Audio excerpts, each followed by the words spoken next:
Good morning. Thank you all for attending today's 15th annual West Virginia statewide collegiate business plan competition. My name is Dallas Mollett, and I am the program coordinator for the Encova Center for Innovation and Entrepreneurship at the John Chamber College of Business and Economics, the sponsor of the competition. Thank you to our teams, coaches, and judges for being here today. We have a tight schedule today, so we're going to hop right to it and start with the first presentation.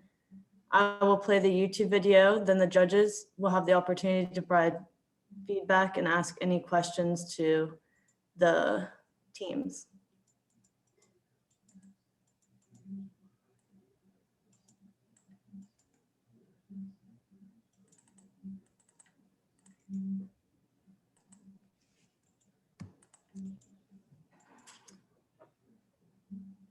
Hello, everybody. And I'll pull this up. My name is Kate.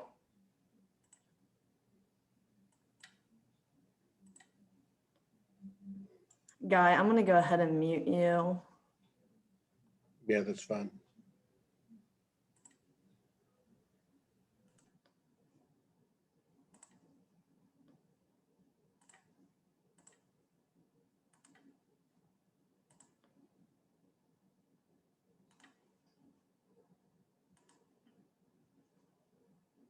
Hello, everybody. My name is Caleb Currents. I'm the Can you guys hear that okay? owner of Charmco Custom Rods. I'd like to tell you a little bit about myself. So I was born and raised in Greenbrier County, West Virginia, in the little town of Charmco, hence the name. I'm currently a senior at West Virginia State University. I grew up fishing with my father. Literally since I was in diapers, he used to actually carry me down to the creek. And that's where I first got my love for fishing. I spend most of my time in the outdoors, hunting or fishing, typically fishing. So I've been a guide for the past 3 years for the Greenbrier Resort as a fly fishing guide, and I'll also guide for New River Trophy Outfitters for the past 4 years. We run a raft about a 15-mile section of the New River. So got a lot of experience on the water. Been fishing since I was in diapers and all the way up to this point where I've actually I guide for my money. I've got a lot of experience for the age that I am. So I've got a passion for it. I enjoy it. I always told myself that I would never do anything that I didn't enjoy. So, who doesn't enjoy fishing? Especially me. I absolutely love it. My business idea is mentioned in my name, Charmco Custom Rods. So my business idea is obviously building custom fishing rods for the user. I noticed in all my years of fishing, like I said, I grew up fishing on the creek with my father, creeks and rivers right here in West Virginia, that there was always something about a store-bought rod that I always had a complaint. I might love a rod or really like a rod, but there was never something about that rod that made it perfect. There was always one or two things that I wish I could change. Now, growing up as a kid, I had no power over this. I just got the best rod I could and just kept fishing. But one day I realized, I was like, I cannot be the only one that has this problem. Like, there has to be some way to fix it. So with that being said, the only way to fix it is to build my own rod. That way I can control what components go into it, the weighting, the guides, and everything that goes into that rod I control, and I can build and make the perfect rod by hand. So that's what I decided to do. This is going to be extremely successful in West Virginia. Our local populace, we pride ourselves on being from the mountain state, and outdoors is what we do. Between whitewater rafting, hunting, and fishing, that is our pastime. That's our favorite hobbies. And West Virginia tourism, that's what we push to the public outside of West Virginia. With that being said, West Virginia is a very rural state. Rod options can be very limited at times, depending on your location, where you're at. So being able to ship someone a custom rod that they built not only gives them exactly what they want, but they don't even have to leave their house to do it. All it takes is a phone call. I jot down some ideas, pitch it back to them, see what they think, order the materials, build the rod myself, and I'm able to send that rod straight to their doorstep, and they have a rod that they designed. So I see a lot of opportunity for the future, especially for this company. Being that my company is based on outdoor adventure, West Virginia is known for whitewater rafting, great fishing, great hunting. So it's pretty crazy to me that there aren't many, if any, custom rod building companies here locally in the state. That's one thing that really shocked me and a gap in the market that I see. With that being said, the opportunities as far as building rods is unlimited. That's the great part about it. I can build a rod for an individual customer detailed directly to what they want, exactly what they prefer as far as materials, components, whatever the case may be. I'm also currently building rods for the Greenbrier Resort. I'm under contract with them, and I'm making the Greenbrier Resort their own signature fly rod that is only available there at the Greenbrier in Cates Mountain Adventures. So there I can kind of work with organizations, other companies, and give them, offer them signature rods, being that I'm building them, which adds some value, adds some demand, not only boosts clientele for them, but it also helps me as well. So the opportunity is very large, and I'm extremely, extremely excited about it. So I don't think it's just about benefiting West Virginia. I think it's also about benefiting the people who live here. Growing up in West Virginia, as I'm sure some of you have that are watching this, know that West Virginia is known for coal. That's our main economic resource. But to me, it's a lot more than just coal. And I want other people to realize that as well. In high school, getting ready to head to college, I was always told that I would never make a living hunting and fishing. And that was something that really bothered me, because I know how much I enjoy it. I know how much drive I have for it. But the fact that other people can't see that is bothering. So with that being said, I wanted to prove everyone wrong. I wanted to prove, in fact, you can make a living hunting and fishing in West Virginia. The New River is known for some of the best smallmouth fishing on the East Coast, and it runs right through the heart of West Virginia. So that's just one example.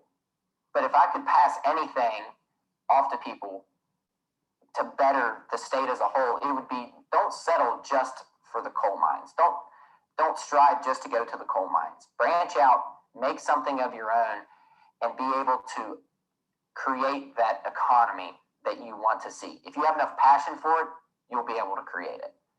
If I win the business plan competition, I want to expand my company. So like I mentioned earlier, whenever I was in high school, people always told me that I would never be able to hunt and fish and make a living at it. I would never be able to do that for the rest of my life. And I want people to know, in my small community, that they too can, if they enjoy hunting and fishing, that they can make a living doing that. Whether it's, just temporary interns throughout the summer to build rods whenever I can't, because like I said, I am ultimately a fishing guide by day, and I build rods by night. Typically, I get most of my free time in the winter, but as you know, rod orders are going to come in year-round, so I need someone to help pick up the slack. So with that being said, probably hiring temporary help and expanding my business to the best of my abilities. Maybe more working space, a little bit better equipment.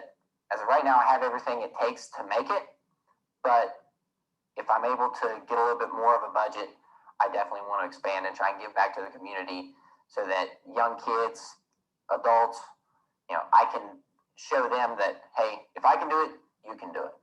And that is my end goal with everything, is to let everyone know and help educate them that coal is not the only way to make a living in West Virginia, especially with the beautiful natural resources that we're blessed to have.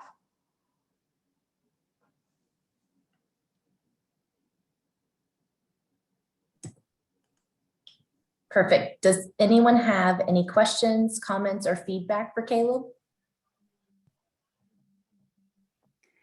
I love his passion. Yeah.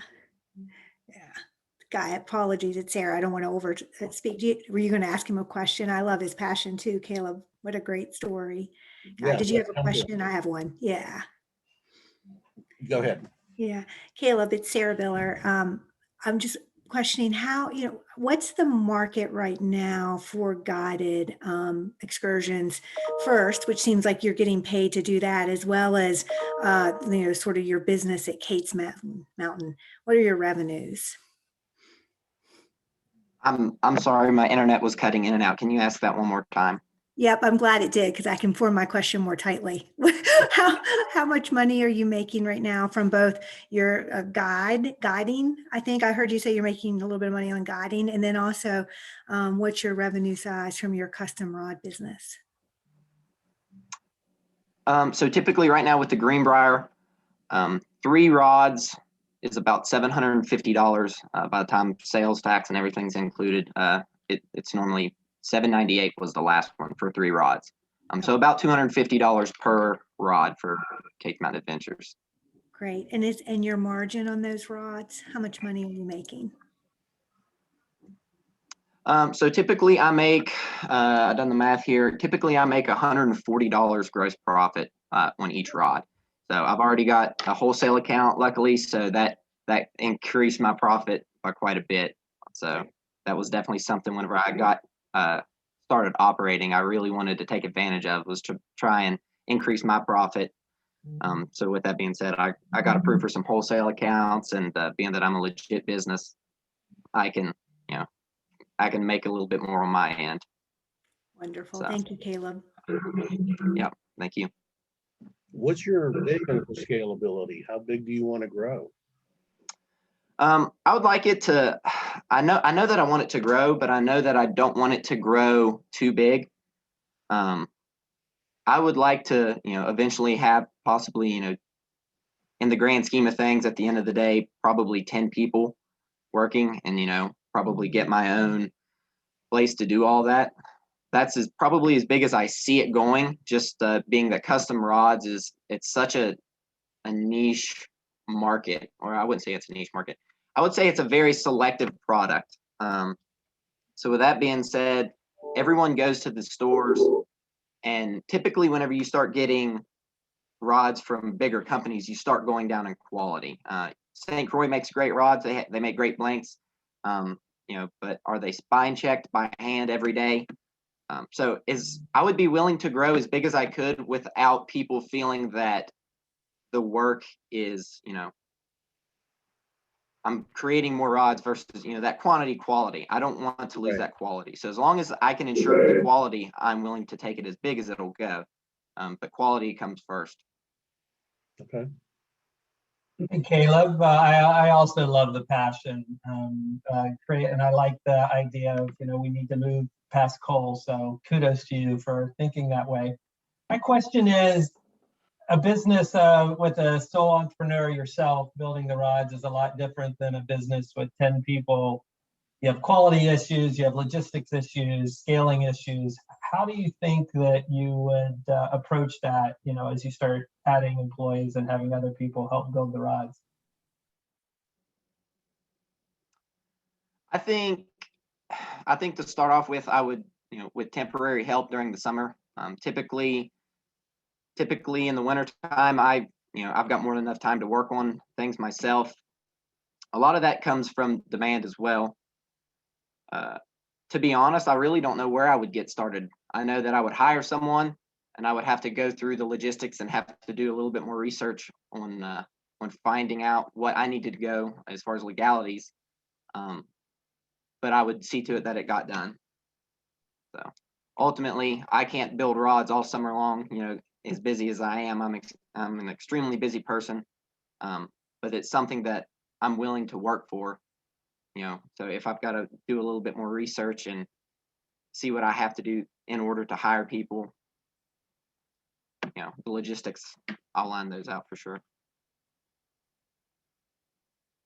Thanks. Hey, Caleb, Kip Bodner here. Really enjoy your passion. One kind of question I had for you was, when you think about a custom product, there are normally kind of 2 levels to customization. There's the utility that you get from high quality, which is really what you're pushing on. And then there's also kind of the individual personalization, monogramming, custom colors, all of those things that allow people to put their stamp of individuality on something that they really like. And those things, I think, for a lot of other manufacturers are really important tools to drive margin. Those additional kind of more cosmetic customizations. Like how do you think about those? Is that something that you want to integrate longer term, or what's your take on that? Yeah, so currently right now, I'm designing a rod for the Greenbrier, another rod. It's called the Greenbrier Exclusive. So we're doing a lot more. It's a lot more on the customization side, or it's a lot more customizable. And that's the thing. People can always call me and order, and that's why I get on the phone with every customer as of right now. Eventually, I'd like to have a high-speed website where people can just kind of select kind of what they want. But as of right now, it's a phone call. I'm building a fly rod for a gentleman who wants some of that that customized stuff done. So I've had some decals made, that kind of stuff. I've got abalone strips and gold trim, and so I'll be doing some weave patterns and stuff with it. So people have that option to customize it as well on top of the utility. That's kind of the perk with those custom rods. You might go and buy a Gary Loomis rod, or a great rod, some of the best in the world, but you can't really customize it. Everyone loves to have something that's made specially for them and designed with them in mind. And is your margin better on those types of orders? Are you making sure that you're pricing accordingly on that? Yeah. So typically, it just takes a little bit more time. The actual resources to whenever I buy those aren't very expensive. So it's just the time aspect. So I just incorporate that. Hey, Caleb. Hey, this is Joe Maxwell. I love your story, love your passion. You got a great influencer product. I mean, if you can get the fishing community, I watch fishing shows. I grew up with Carter Andrews, the Carter Great Outdoors show that he does, and he's one of the top fly fishermen. Have you ever thought of seeding or inviting a Carter Andrews to come fish with you, or get the Greenbrier to do a expose on you and use your rod and give some rods to the influencers, because they start posting. I mean, it is a selective community, but it not only highlights the rod, but it highlights the great fishing on the Greenbrier and the new and the other places where you could kind of combine your personality, the guiding, and then your rods, because I really think you could have a winner there.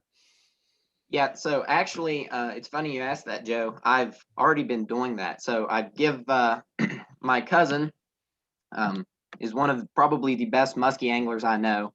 He's very big into, we'll just say, the politics of the muskie community, which is a very niche market. I originally started this company just as a muskie rod company, but I found that I would be limiting myself too much because typically I'm a fly fisherman at heart. And I started getting a lot of people asking me, can you build fly rods? Can you build, a spinning rod for bass? And you build them all the same. So that's kind of why I ended up doing an audible midway through this competition. But yeah, so I give him a rod, and he done like a little write up on it. The Greenbrier actually interviewed an article back in December and published that in their magazine for my rod company. So I believe Cam said it was supposed to go out this past month on the 3rd. So yeah, I'm definitely interested in doing that. I'm not wanting to limit myself. Influencers are going to be big for me. So Great. Thank you, guys. For the sake of time, we need to keep moving. If you did not get to talk about your feedback, you can do that within Reviewer and send Caleb those messages. So Caleb, thank you so much for your time. Awesome. Thank you all so much. Thank you. All right, Dallas, if we could go ahead and share the Divi video, that is our next contestant.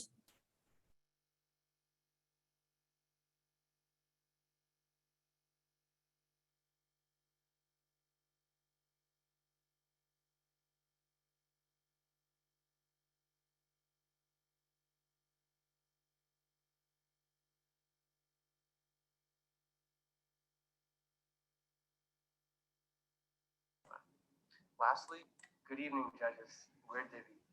And we have identified a threefold problem. First of which, college-age students and young professionals too often struggle to balance various expenses and their debts.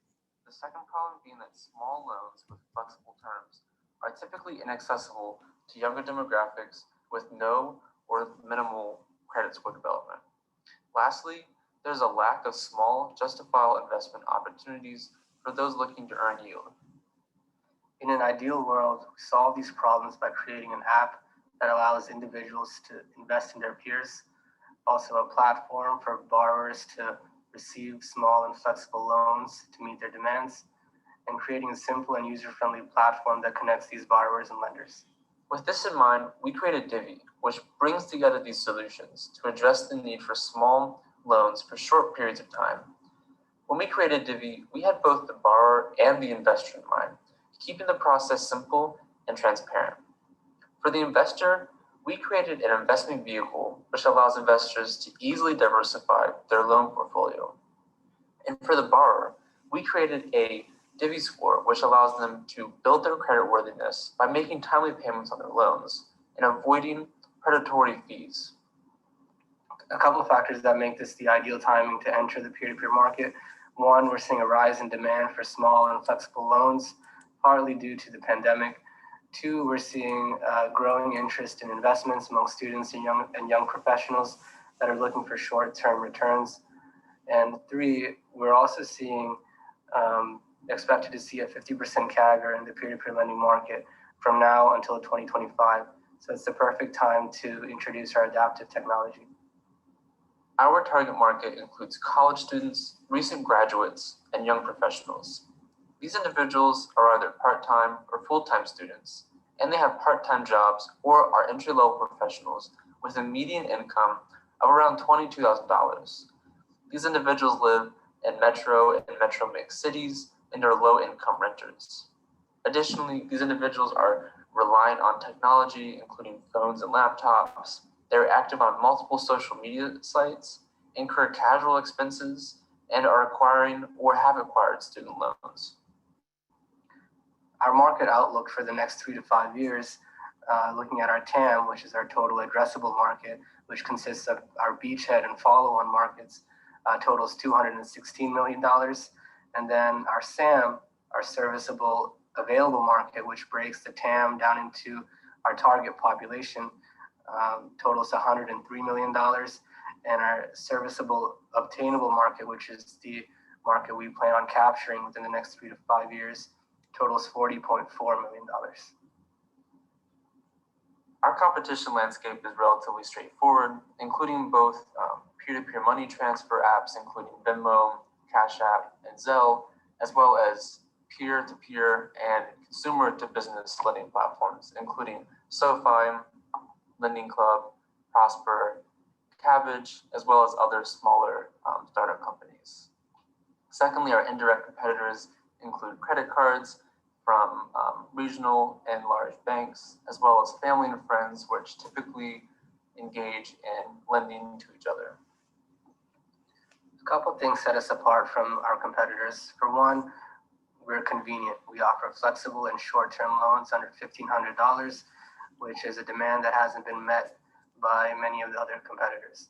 Two, we are more efficient. We consolidate all of our peer-to-peer services, so our target demographic don't have to juggle between multiple financial peer-to-peer lending apps. Three, we developed a smooth and user-friendly layout that creates a simple and aesthetically pleasing environment. And four, we have designed our peer-to-peer lending platform to be accessible for day-to-day use. Our business model is centered around a freemium revenue model in which an origination commission is taken from loan returns, and additionally there's an extra fee for loan optimization.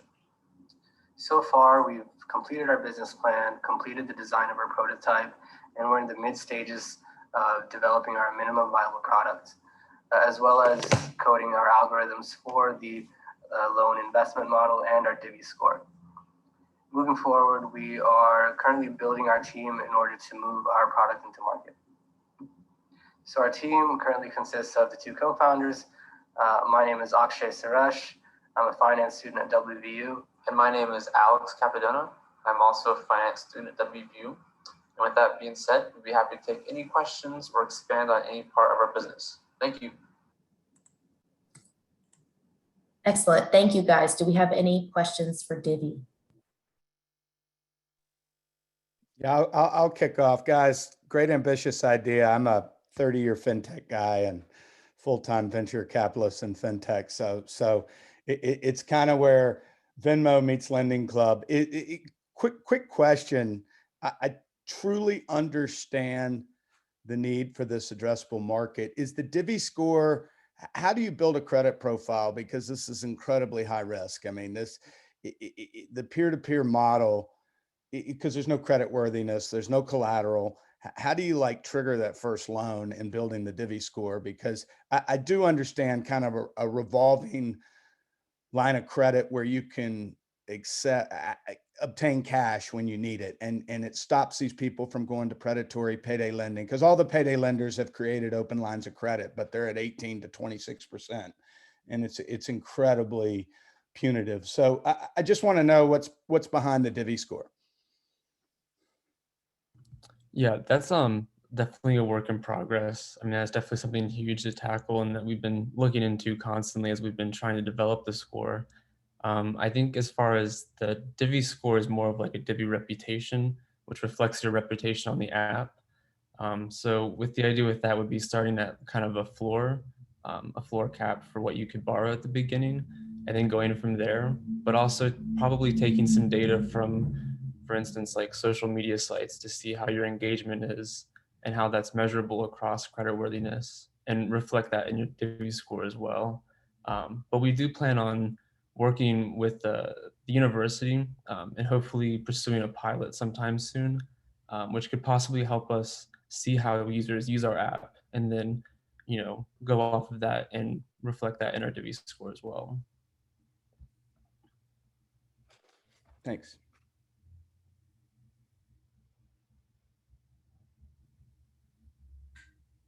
Akshay, Alex, it's Sarah. We've spoken before and we're excited. I echo John, being a fintech entrepreneur, echo the excitement about sort of thinking about how we evolve, particularly in West Virginia fintech community. We talked last time sort of about the data, the aggregation of data and the criticality of it. Have you thought more about data and data privacy issues that might occur? Because it sounds like, Alex, you have evolved your thinking to go out on sort of the social media and other sort of public facing activities for the borrower that you might be able to develop the Divvy score. But what about other factors that might influence what's going into the model?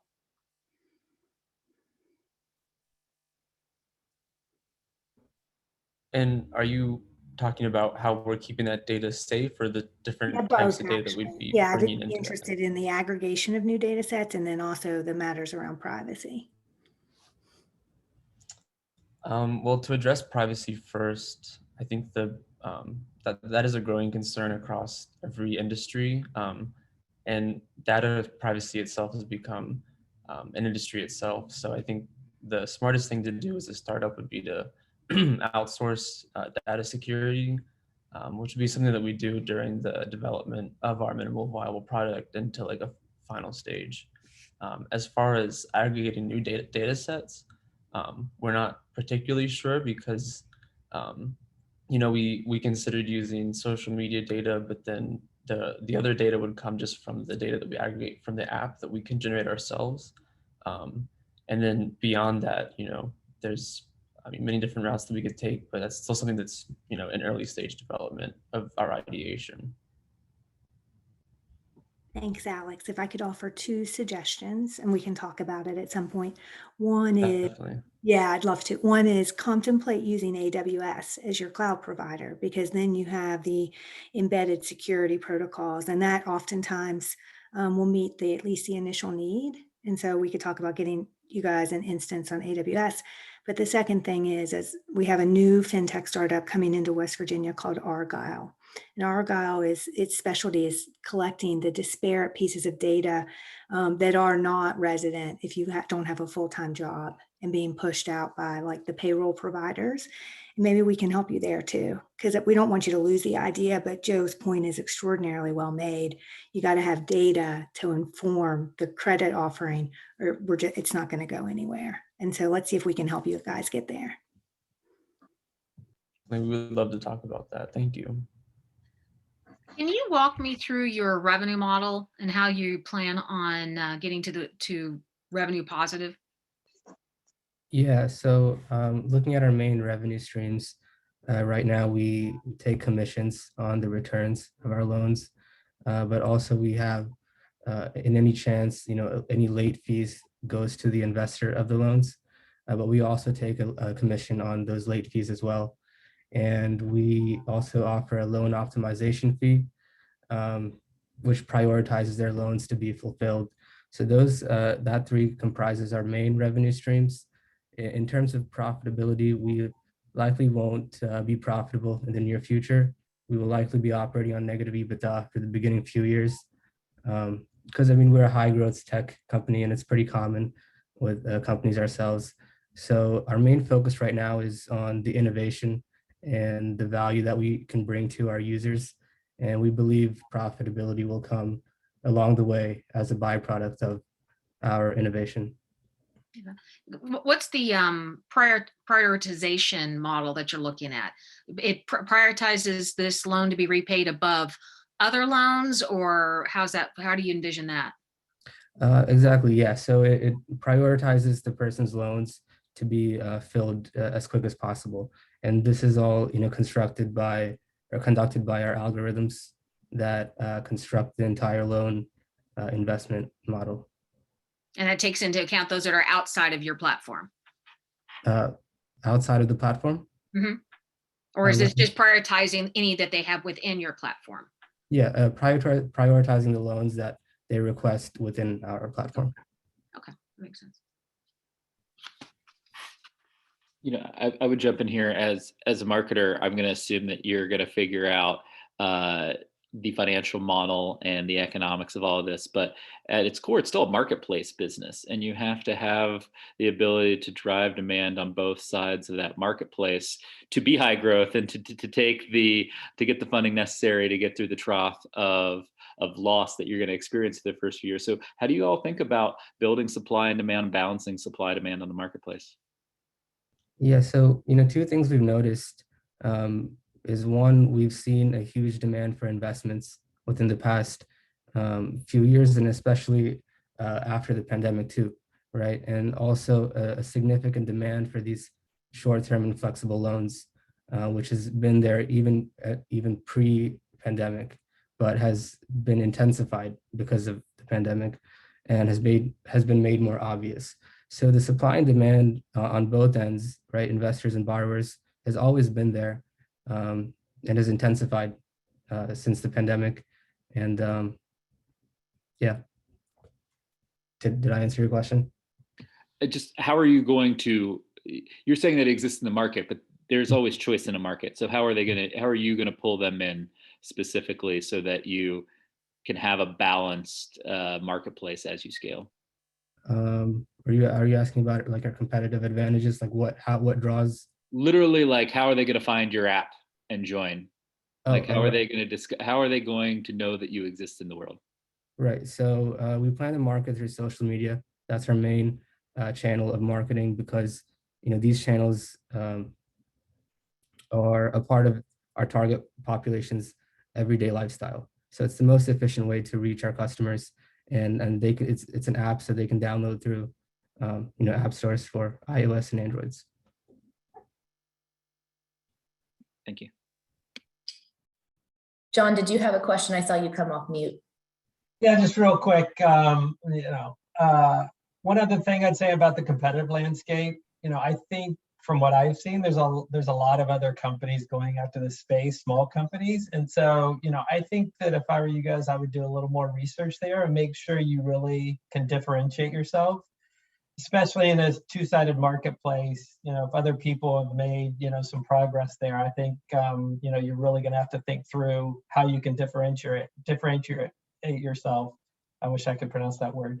apart from Venmo and PayPal and other things like that. But, clearly there's a need for this. And if you all can figure out what that, what your competitive advantage is, I think you could make some headway.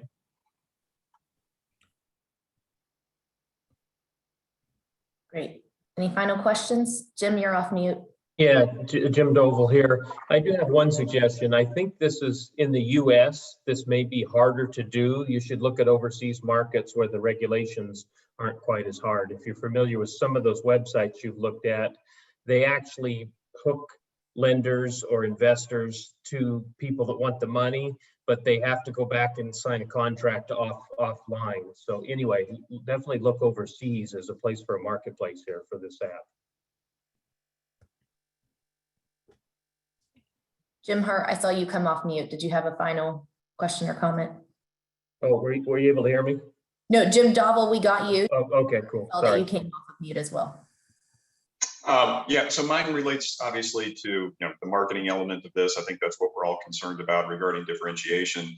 And so as I was reading the original application, it occurred to me that to get to MVP and to test your thesis quickly and efficiently, you might want to go out there and look at purchasing, just again, to get to MVP, a white label peer-to-peer platform. Those are available out there for purchase or licensing. And that way you can really take your concept to market much, much more efficiently. Again, at the MVP stage, you can always iterate after you validated your market traction with a custom product. But I just feel like you're going to have a hard time raising capital around creating this organically when there's not a lot of market testing in this market. It's quite frankly quite mature. I mean, most of the big players have been in this since 2005. Joe, what do you think of that? Yeah, I hear you. I also have a concern, and this is something that's very doable now, that from a regulatory standpoint, you're going to have to aggregate the MTLs, the money transmitting licenses, because you're not going to be regulated by a bank. But, unfortunately, we have to go state by state for an MTL. And I know Sarah's very involved with the sandbox in West Virginia that probably gains access to the aggregated MTL. What West Virginia is part of the 33 state consortium. So, the one thing about licensing a peer-to-peer platform is they're already going to have that plumbing, and you're going to figure out the regulatory oversight from an MTL necessity. But I do like the rural connectivity of a $1,500 loan, not rural, but fragmented student market, because the payday markets have lines of credit that are open, but they're abusive. So, there is a niche here at the lower level. And I do know the college, the traditional millennial now, this is how they do business. And I don't know if Venmo is planning to have a peer-to-peer platform. I just don't know at this point. I'm a Venmo user, but I've never seen a debt offering. Yeah. Joe, Tara, I'll just quickly address Joe's point just for the guys in case we don't talk. The West Virginia sandbox does require, it's the process to get in is the MTL licensing agreement. We are now, as of this last legislative session, that's exported to all 50 states. And so there's consensus that if they go through the sandbox, they have the MTL clearance. And so guys, we can work on that. It is a big opportunity. And then Tara, sorry to take this for a moment to plug other West Virginia entrepreneurs, but we have a guy named Rodney Williams, who you all may have seen on CNBC or otherwise for solo funds. A nice analog to this work, a 3-time WVU graduate, just raised around post money of about $50 million on his seed. So would love to connect you all and see that vision and how he went about it. He's desperate to give back to the state. So we'll connect you all. Thank you. Yeah, that'd be awesome. Great. Thank you for those final comments, Sarah. Okay, great job, guys. Dallas, if we can tee up Joe to go next. Thank you. Joe to go is unique. Joe to go is great because it helps them get through a 12-hour night shift in the ER. Joe to go is convenient. Joe to go coffee. It just tastes better. It does taste better. Hi, my name is Zach Sports. I'm a freshman finance major here at WVU. Hi, and my name is Kenzie Halliday, and I'm a WVU senior majoring in management. And we're the co-founders of Joe to Go. Come follow us to learn more.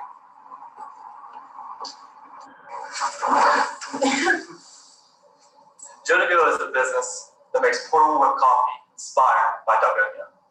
We have a proprietary recipe, unique in flavor, as well as the fact that it does not need to be refrigerated. Joe to Go makes many types of coffee. These include the classic Americano with the foamy head when you mix it with water, as well as the Frappuccino-esque drink when you mix it with your favorite milk. It also makes a mocha when you mix it with a chocolatey drink. All in all, we are able to provide a high quality coffee that is also versatile and is able to be made within seconds to suit anybody's taste. So why will we be successful? Well, Zach, Joe to Go is going to be successful for a multitude of reasons, but our first one is that we're extremely innovative. So we have a high quality coffee that customers are going to be able to purchase at a pretty cheap cost. And also it's right at their fingertips. Like we said, it's portable, it doesn't need refrigerated, so they can have it at their desk or in their bag, on a hike, at work, at home, anywhere. Then it's pretty healthy. So we've really focused on providing organic and non-GMO ingredients to put into Joe to Go. So it's good for you. And then finally, our customer validation is through the roof.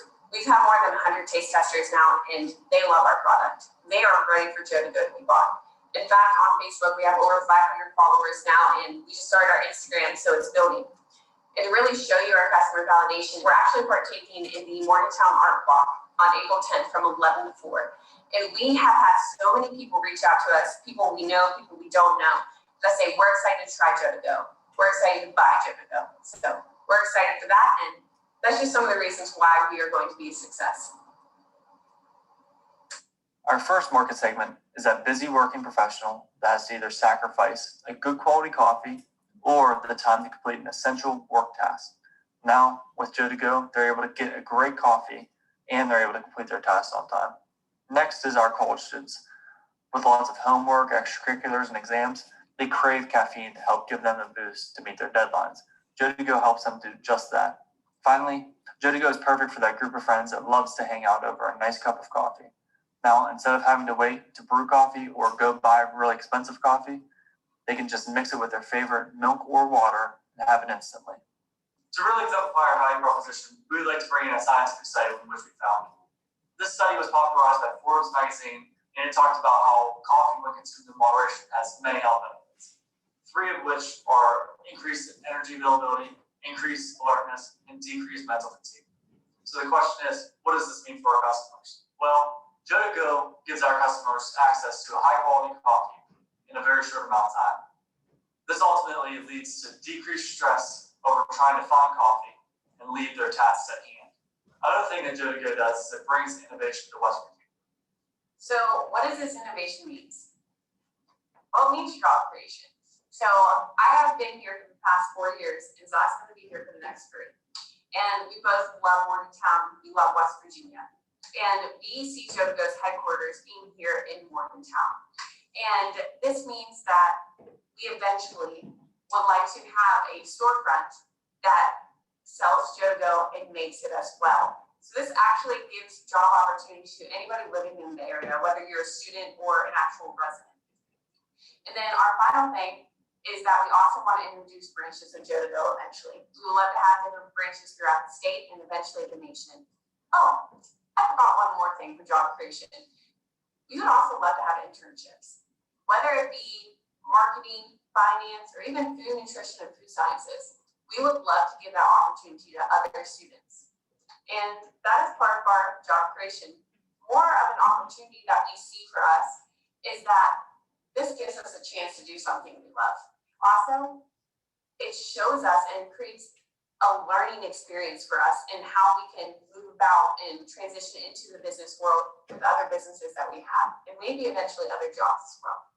The simplest way to show Joe to Go's impact is through our predicted sales sheet. We're hoping to launch our product in June, which you can see in the bottom row is our predicted sales for each of the months after June. These numbers were determined by our customer validation and social media following and simple surveys. And the impact that it will have is that it will bring extreme revenue streams into Morgantown, West Virginia, since that is where we will be headquartered, and we will be able to use that to help our surrounding area while building our business. To make Joe to Go possible, we need your help. First and foremost, we need a food chemist. We've approximated a food chemist would cost us around $800 a contract. We determined this number by talking to different consulting firms as well as talking to people on Upwork. We need a food chemist to determine our shelf life of a product, as well as create a food label which can be approved by the FDA. Speaking of the FDA, their approval involves multiple certificates that we need to get, especially because we're a food company. So I'm just going to list those off because their price totals $1,896. So to begin, we would need a U.S. agent and certificate registration, which is $349 per year. A U.S. agent for food facility, which is $100 per year. A certificate of registration, which is $149 per facility. And then a food canning established registration assistant, which is $649 per facility. And then finally, the big one, which is the standard food label review, and that is $649 per product. So that is why I would total $1,896. Now, our largest expense by far is our manufacturing costs. And there's two main reasons for that. First and foremost, we have to contract a company to white label our product to make it. And the second reason is because we have to buy all the ingredients to be able to do that. And then finally, we have our packaging and marketing. So I'm just mentioning packaging again, which will most likely go into our manufacturer expense. But to start off, we will need $1,000 to design the package, and then also to get the actual materials. Our next and final expense would be the marketing, like I said, which would also total about $1,000. We would like to run Facebook and Instagram ads for $100 per month. So this means that we would run 2 monthly ads for $50, and they would run for about 5 days. And then finally, we would use the rest of those expenses to upgrade our website. So this totals in expenses to $9,696. This is why we need the $10,000. Also, we are so close to bringing our product to market. As you saw throughout our video, our customers and our consumers, they want Joe to Go. They love our product, and we want to be able to provide that to them and give it to them. Also, we're extremely dedicated. Even if we wouldn't win this, which I hope we do. I hope we get some money to help us start. But even if we wouldn't, we are going to be persistent and continue to start Joe to Go. Like I said, we are dedicated. We love our product. Thank you for your time, and we're Joe to Go. Great. Thank you, Zach and Kinsey. Do we have any questions for Joe to Go? Miss Michelle, great presentation. I love the enthusiasm. How did the art walk go? And on your chemist, are you needing to hire a chemist because it's unstable because it's not refrigerated, or that you need to make it so that you can do larger batches and hold it for shelf stability? So to start with the art walk, and then Zach will talk about more of our product. The art walk went fantastic. We're very happy with it. We actually made $459.70. And to even just kind of show you guys more about our customer validation, it was really awesome. I was working the stand and this group came down. They're like, wow, this is amazing. Like, this tastes so good. I'm like, oh my gosh, I'm so happy you like it. Go ahead and like follow us on social media. And they were like, we already do. I was like, oh, that's great. And they were like, yeah, we're actually from Masontown, Pennsylvania. And we came down so we could finally try your product. So that just goes to show you, like, people are really wanting this, and that was really cool. And my experience too is a lot of people saw us on social media, or I'd be like, hey, follow us. They were like, I've been seeing Joe to Go, like on Instagram and stuff like that. So the art walk went amazing. It was very, very successful. We actually sold out of Joe to Go. So yeah. As for the food chemist, so kind of what you said, we kind of still need to make our product completely shelf stable. We aren't having as many stability issues, but again, it doesn't need to be refrigerated. So we want something that's able to be on the shelves for at least 6 months at a time. And so that's kind of what we need a food chemist for. And we also definitely do need a food label, because before we can sell anything on a large scale, we need to have an FDA approved food label and our shelf life definitely determined. Okay, cool. Thank you. So I'd like Joe to Go. I hope I can get some soon. Your enthusiasm is amazing. Thank you.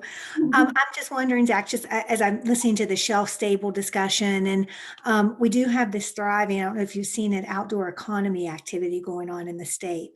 I wonder if your product, or if you've contemplated sort of that adjacent market of actually giving to people who are like on the trail and outdoors and riding their bikes. Is that a distribution arm for you? You decrease obviously demand for shelf stability ostensibly because they take it on their trips. They take them into the woods. Is that an area you might investigate, or are there other adjacent markets? Yeah. Most definitely. I mean, we eventually want to go from like something from jars to like a tube that's much more portable to throw in a book bag or a hiking bag or something like that. We want it to be accessible to people like that, of course. I think that the target, that's a great target, especially around here where everybody wants to go on a hike and still have coffee and go backpacking and things like that. Because that's another thing too, is like we hike ourselves. We just hiked to the highest point in Maryland like last week. And I was just like, man, I'm starting to feel it. I need some Joe to go myself. So yeah, we definitely, honestly, the thing with coffee is there's so many different types of coffee lovers. And I do believe that this product, once we have it shelf tested and everything like that, we'll be able to honestly reach a lot of different markets. I think we'll be very successful. Thank you. Thank you. So first of all, I love the passion too. I'm not a coffee drinker, and so I was one of the few people that didn't know what dalgona, or I don't know if I'm pronouncing that right. So understand there are boomers out there that might not know what that is. So don't assume. You don't want to limit your market. My question for you is, why do you think no one else has created a product that doesn't have to be refrigerated? It worries me that there's something you're not thinking about, or, a lot of people are smart out there, but why do you think someone else hasn't done that yet? No, that's a great question. Doing what we're doing is dang difficult. I mean, I've had multiple food chemists tell me that it's near impossible. And I know that sounds very like negative right now, but I've had the few food chemists that I have talked to that I'm very passionate about working with. They've told me personally that they're sure from what the work I've done thus far and the ingredient list that I've showed them, that they're sure that we can make it possible. And that's another thing too, like Zach said, we have been working on this. You have to really put the time in. You have to be dedicated to it to make it happen. And we actually went through a consulting company to find a food chemist. Her name is Bim, and she was really very helpful with finding different ingredients to use to help make sure it stays like non-refrigerable and non-perishable. Hey guys, love the name of your company, and I had to go get a cup of coffee, so I stepped over to so Joe had to go. Yeah. There you go. Hey, I'm a coffee absolute junkie. I spent one semester in college in Europe, and I wrote a business plan to build European style coffee houses on college campuses. So did Schultz in Washington. He and I were in Europe at the exact same time, Howard Schultz and I. So he was a little more successful in his business plan with Starbucks than me. But I mean, I actually went to High Street, Columbus, figured out where I was going to be. I get a lot of gifts. I got gifts of a Vietnamese to-go packet. And my partner just texted me the company because it's sitting there and I love it. It's called Copper Cow Coffee, Vietnamese coffee, classic pour over to go. And it's got a sweetened condensed packet with it. And it came in a 2-pack thing, and it's really good. You mix it. So I just want you to be aware. I think it's a great idea. I love your passion. Love the video. You get an A+ on that just because it's entertaining. So go look at this Copper Cow Coffee, Vietnamese coffee. It's a single cup pour over. Now it's a hot coffee, but I'm seeing some of this in the market. I just want you guys to be aware, just to understand the market. Yeah, and that's with the market too. We have noticed there's been more concentrated coffees on the rise, like Javi Coffee. And then he just sent me one the other day on Instagram. I forget its name. I'm so sorry.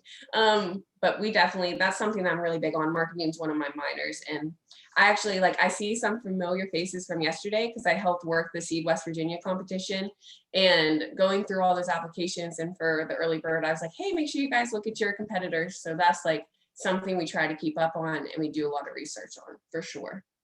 And I'm happy to hear about this Copper Cow Coffee because I'd love to see how they make their products and how their processes work. So thank you. Yeah, no problem. Yeah, kind of building on that, on the marketing side of things, when you have a high competition market like you are in, the customer experience and brand matters so much more, because largely, do people like your brand better than the other competition? And is it just easier to continue to refill your subscription to a consumable product like coffee? And so it's like, how are you thinking about building, is your long-term plan like a Shopify store and marketing that through social, or like what's your plan to kind of build that initial customer experience for the buyer? So I do believe we're already starting to build that very strongly. We already have 550 followers on Facebook, which doesn't seem like a lot, but especially because we're just starting and not even fully selling our product yet, it's a good base. But we are very, very strongly committed to our customers. We communicate with them through Facebook, through Instagram, through our ads, and we also message them. And we want to create an email channel as well to begin. And then eventually Zach had this really great idea about creating an app for Joe to Go, where it's also very interactive. So that's how we plan to keep up with our audience as well. Yeah, and I think to also answer your question, we want to start out in like local coffee shops and spread our way out. I think that's probably one of the main ways we're going to be able to reach our customers first to begin. And also through Amazon. And then we have a website set up ready to do sales as well. Just, of course, when we get everything stabilized, that's where we'll put our product. I think Amazon's a good starting point, but then you're going to want to switch to Shopify and some other email marketing and automation so that you can scale out that online experience. Yes. Thank you. Great. Any final thoughts or questions for Zach and Kenzie? I'm just curious, what are you guys using for the dairy component? For the, excuse me, I'm sorry. For the dairy component in your product? What are you using? There is no dairy component. Okay, then, but the style, I mean, only has 4 basic ingredients, one of which is a milk component generally. And that's kind of what makes us special and different is we actually don't use any dairy in our mixture or in our ingredient list, which helps make it non-refrigerable and non-perishable. Okay, well then, if that's the case, why are you struggling with shelf life? Because instant coffee has just out of the box has a 3-year shelf life, as long as it's in ambient conditions. Most certainly. We don't use instant coffee, and instant coffee is a different process of freeze drying coffee grounds and things like that. And we aren't comparable to instant coffee per se. Because of how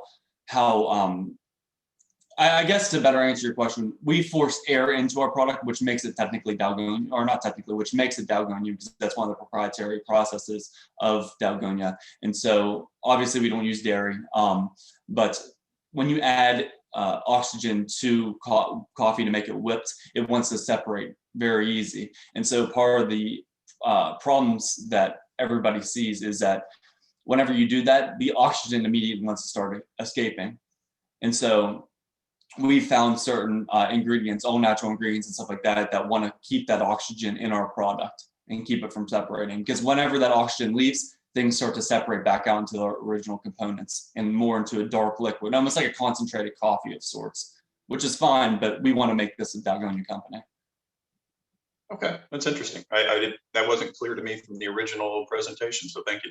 Yep. That's definitely, thank you for bringing that up, because that's something we should definitely mention. I never even thought about that. Thank you. Well, yeah, I spent a lot of time in Korea, so I've sampled this product from way too many vending machines over there. So yeah. Thank you, Zach and Kenzie with Joe to Go. All right, next up we have Mountain Country Farms, which is Ryan and Maddie.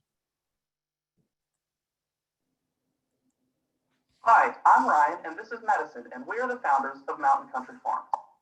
Mountain Country Farms will be a state commercial inspected processing and slaughtering facility located in the Eastern Panhandle of West Virginia.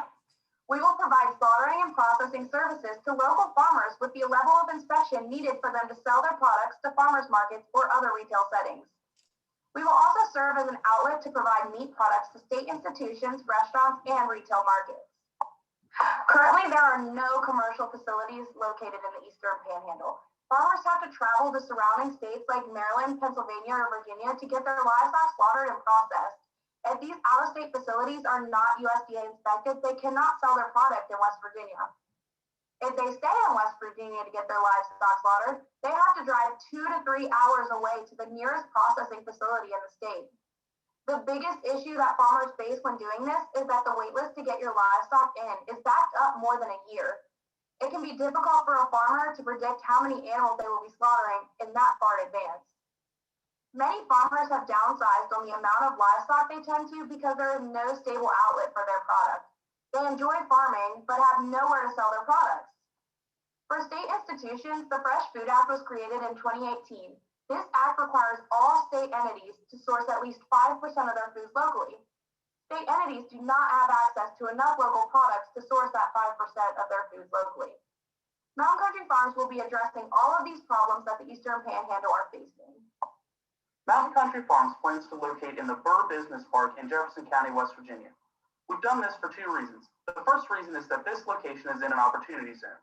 We'll be able to take advantage of some of the state income tax incentives while we're operating our business here. It also makes us a little more attractive to potential investors because they can take advantage of some income tax benefits as well. However, this location is also very advantageous because it's near West Virginia Route 9 and Interstate 81. These major roads provide easy access for farmers to drop their livestock off to us and also provides easier delivery routes for us when we start delivering our product to schools. We have divided our target market into 3 different segments. The first segment is local West Virginia farmers. These farmers tend to 10,788 head of cattle and do $17 million of sales in animals and animal products, according to the Census of Agriculture. This includes over 400 different cattle operations and nearly 100 hog operations in the area. Doing wholesale business, we intend to service restaurants and retail markets as well. These people are looking for open lines of communications and a volume high enough that they can use. Mountain Country Farms will be able to provide both of these. We can also sell these customers larger cuts of meats to be further processed at their facilities, speeding up our processing time. Our last target market are county school systems. We intend to start with Berkeley, Jefferson, and Morgan County schools. Initially, we will service Morgan County schools as this is a smaller district with only 7 schools and a little over 2,600 students. Once we've worked out some of the kinks in institutional sales, we will move up to serve over 31,000 students in 56 schools across 3 county school systems in the Eastern Panhandle. We will also attempt to work with other state institutions in the area like prisons and hospitals, as there are a few of those locations around the area as well. Mountain Country Farms captures value for local West Virginia farmers, restaurants, wholesale markets, and institutions. Because we are a state commercial inspected facility, local farmers are able to sell their products within the state. Our location allows farmers to save time, which will save them money and reduce stress on their livestock. Our location also provides us with the ability to have quicker product flow, allowing us to reduce wait times expected from other processing facilities. Many farmers in the area are hobby farmers and prefer to only raise cattle, but they do not have anywhere for their products to go. We have created a market for these farmers, which will allow us to get enough products to state institutions. Mountain Country Farms creates a consistent and reliable supply for restaurant owners and wholesale markets. We provide restaurants and wholesale markets with the ability to highlight local agriculture. This is extremely valuable to the community and will allow restaurant owners to bring in more customers and maybe even charge more for their products. It is not uncommon for restaurant owners to need more or less of a product in a timely manner. We will be able to provide this flexibility that they need in order for owners to keep their business running at their highest productivity. Our facility will provide institutions with the ability to meet the requirements set by the Fresh Food Act. This will prevent them from having to pay a fine connected with not reaching that 5% local food requirement. We will also be able to give institutions the opportunity to choose between different products and services that their current providers are unable to match. With schools being our main institution target, Mountain Country Farms provides a value to the students because they will have fresh, healthier options when eating school lunch. We will also provide students with employment and education opportunities. Here is a preliminary copy of our plant design. We've been working with the State Department of Agriculture to determine where these rooms should go and what their sizes should be. We have also designed this facility to minimize product cross-contamination, which is a huge requirement if we ever decide we need to go with USDA inspection, which allows us to sell products across state lines. Here is a virtual rendering of our processing room.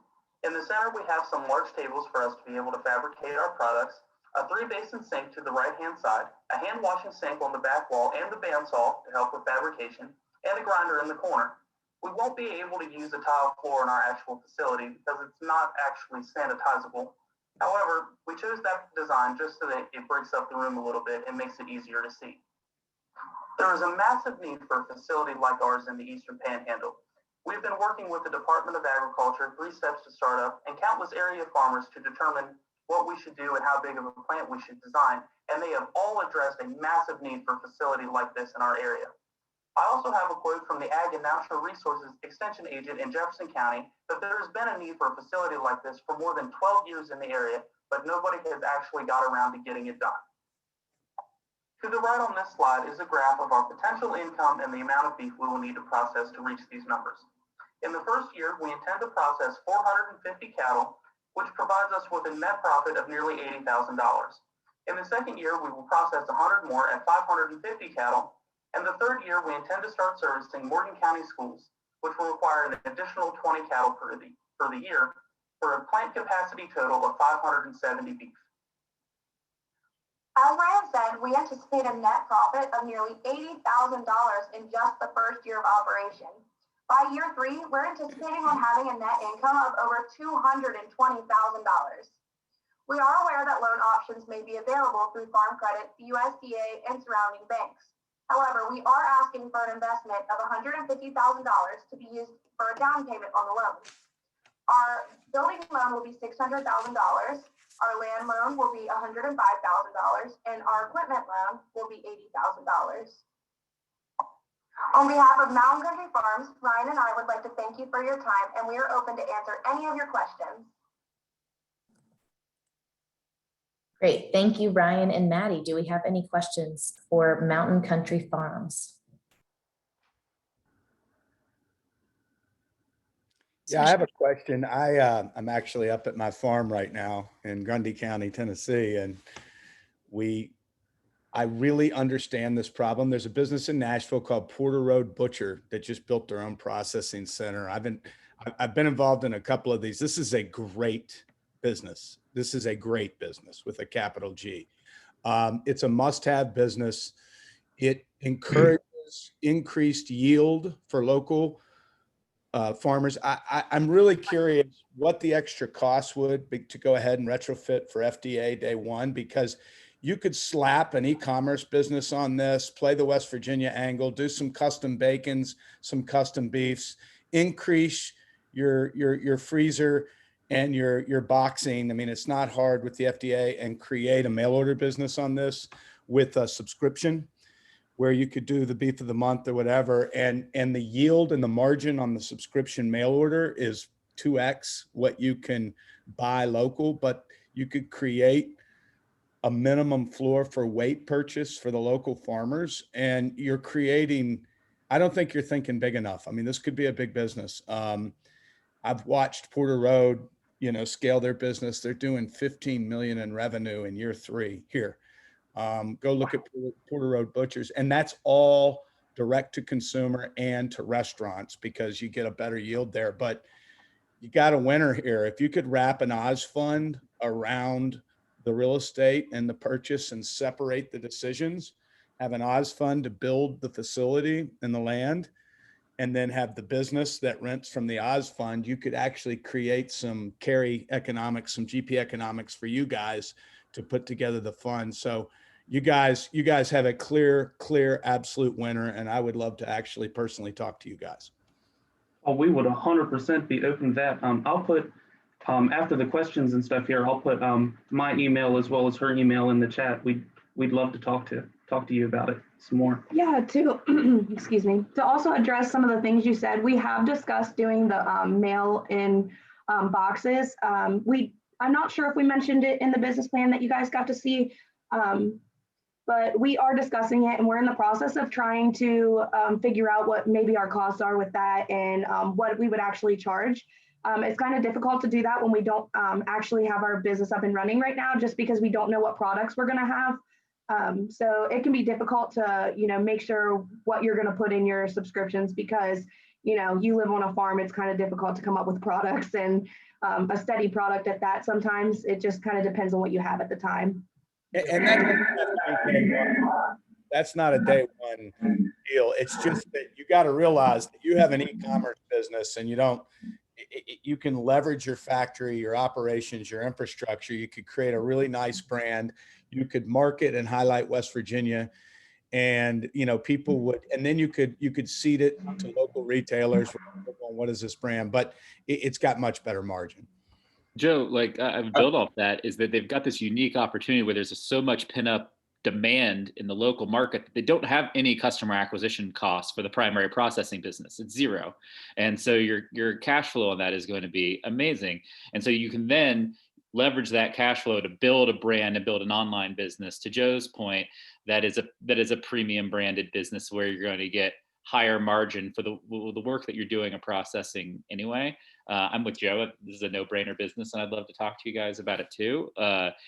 I'm with you, Joe. It's like it could be a $15-20 million a year business. You think about it, the CAC on the subscription is almost negative because you could go find this consumer. I mean, it is such an easy consumer. And Kip, go look at Porter Road Butcher. It's a shishi bougie brand out of Nashville, and they wickedly overcharge, and it's just they're crushing it. And they built their own processing because they couldn't get access to the kill sites. They just couldn't get it. And that's what I love. I mean, and also the USDA money and all the ag loans and the 7A loans that support this right now in the market with the Oz zone as well. I think you could almost finance the super majority of this. If you had a couple equity investors that understood the banks and the local banks in West Virginia, these are the kind of loans that the government backs, that they're really interested. This is the use of government capital, that's sustainability for local agricultural consumption. If I could, Joe, Kip, just one thing, Ryan, you shared with us in the last time we talked about the business, a really also novel way of getting talent, right? One of the questions we had is it's very hard right now to find talent who actually want to work in a processing plant. And Ryan and Madison, I was super impressed by where you found your talent through the agricultural extension offices. So maybe you could share just a little bit more too about how you're going to staff or how you believe you can staff the processing facility. Yeah, absolutely.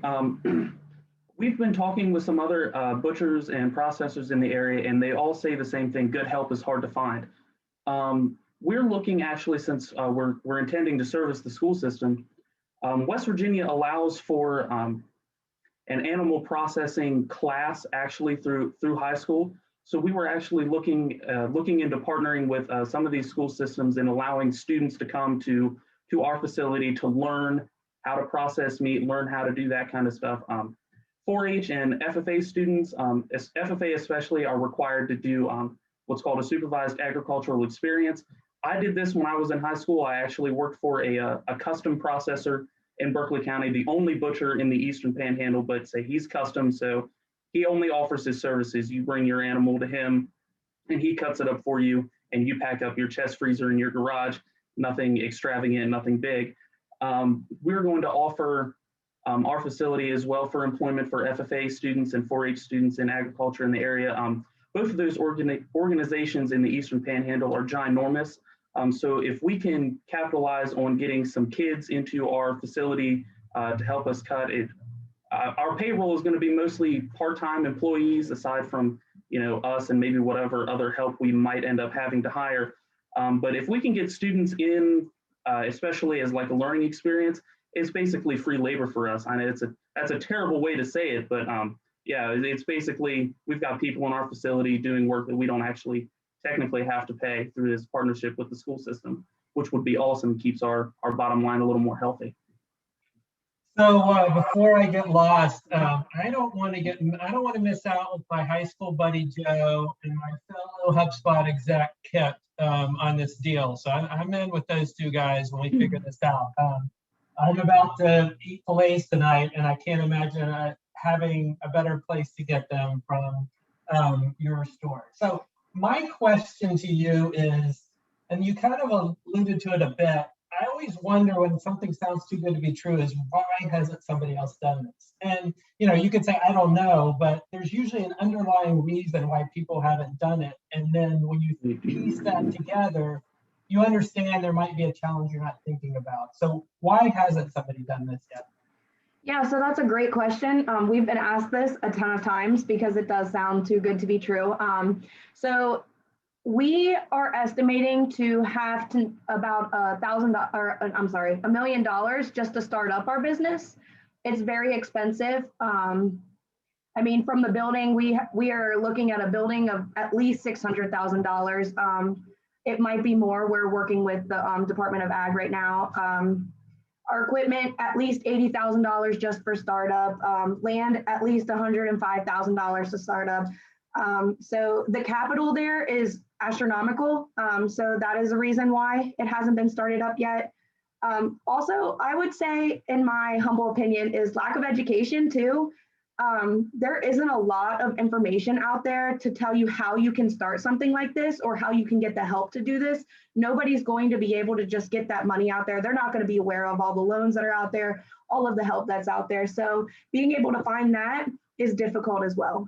Yeah, for some reason, butchers across the United States and meat processors act like cutting meat is some kind of like proprietary thing. You know, you can go to Walmart here in West Virginia and get a New York strip that's going to look exactly the same as it does in a Kroger in Cincinnati, Ohio, or a Publix in San Francisco. A New York strip is a New York strip. So it's nobody does this because, like she mentioned, the capital to get started is it's expensive. It's an expensive business to start. It's got a lot of overhead. It's hard to find help because it's kind of, you know, it's like one of those micro dirty jobs, right? It's one of those things that nobody really wants to do. You know, we've got a college education and we're planning on getting our hands and arms and legs and our entire bodies covered in blood practically every day. But the money's there. It's just, honestly, I think, yeah, people aren't interested in being helpful in this business, and it's hard to find good help, and people are lazy. It's hard work, and it's not something that people really want to do. You got to find somebody with a good work ethic, and I think that's us. That is a great answer. I mean, I'm even more in. One last thing is, you know, thinking about what Kip and Joe said, I would think really hard about the name. I mean, Mountain kind of gets there, but I almost think we have to get West Virginia there, or something that even more signifies that all of us that don't live in the state anymore, we're going to buy all of your steaks. So John, you're stepping on my branding turf, man. I was just saying, I was going to say, don't let the CFO tell you how to brand. Listen, we tried, but there are so many people out there that have anything related to West Virginia in it, and obviously we can't step on their toes with taking their names or even kind of sounding similar to them. So it's difficult to find something to be able to use West Virginia and then farms in it as well. So listen, whatever you do, take advantage of Kip's time. Kip is one of the smartest marketers in the world. So you don't. Tara, before we leave the subject, before we leave this subject, there are at least 3 other West Virginia entities right now that I'm talking to about very similar scenarios. So there might be even a consortium play here. So at some point, I'd love to get with Joe and Kip and John if they want to, and you guys, Ryan and Madison, and I mean, really, there are Greenbrier County. Sarah, I think you're probably sitting in Elkins. There's a processor butcher for sale in Elkins right now, a plant. It's got freezers, acreage already. And there's a group out in Grant County. So anyway, let's get back to this, because I didn't want to, you guys know what's going on. My wife was a dairy farmer. We still own, Sarah knows, about 600 acres in Elkins. So love to talk to you guys. Love what you're doing. Thank you. Thank you. Appreciate that. Judges, I will be emailing everyone's information out, so you have all of today's participants' email addresses, and you guys can contact them directly. I'm very excited about this. Ryan, Maddie, thank you guys so much for your time. We've got to stay on here, so we will get you guys connected, I promise. Next up, Dallas, can we please cue Pet Record, Emma?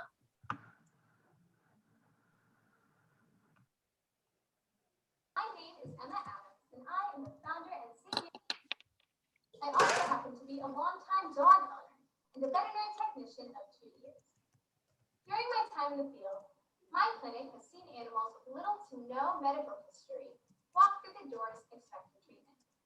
As a result, my coworkers and I have to be extra cautious since we don't know if the animal is vaccinated, injured, or carrying a contagious disease.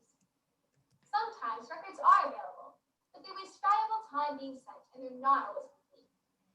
Now I understand that keeping track of your pet's records can be a hassle, but I assure you it is of utmost importance, especially in emergency situations.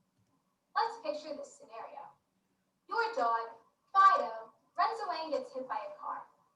The Good Samaritan finds Fido and takes him to the nearest emergency vet.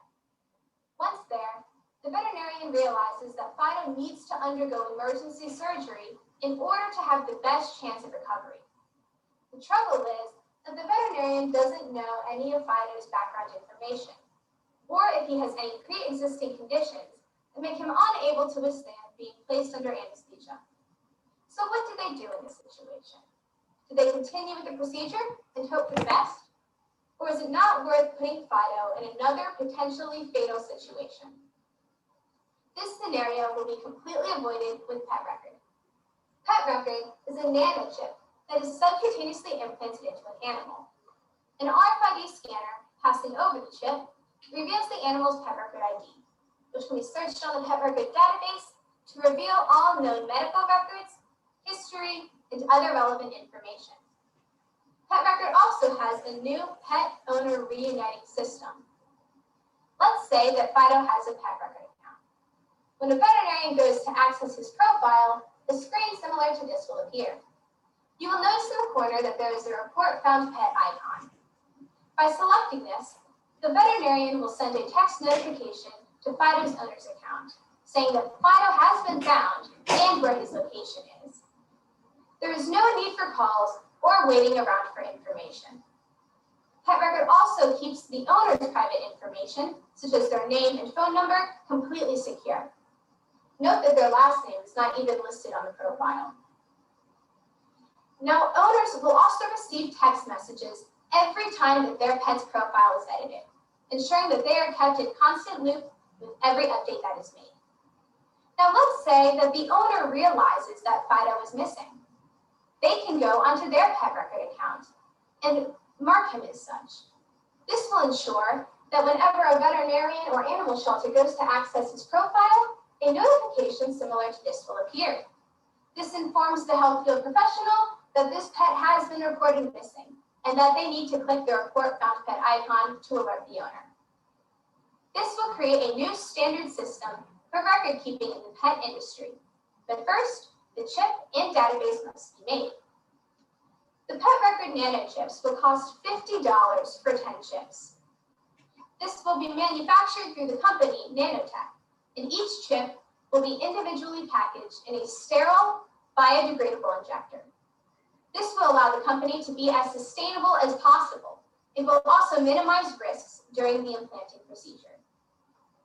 The database will cost approximately $20,000 to make, and it will take about 5 to 7 months to launch. This is due to the high level of security it involves, as well as its global capacity. Now, Pet Record will be bringing in money through multiple different revenue streams. First, we have our one-time purchases.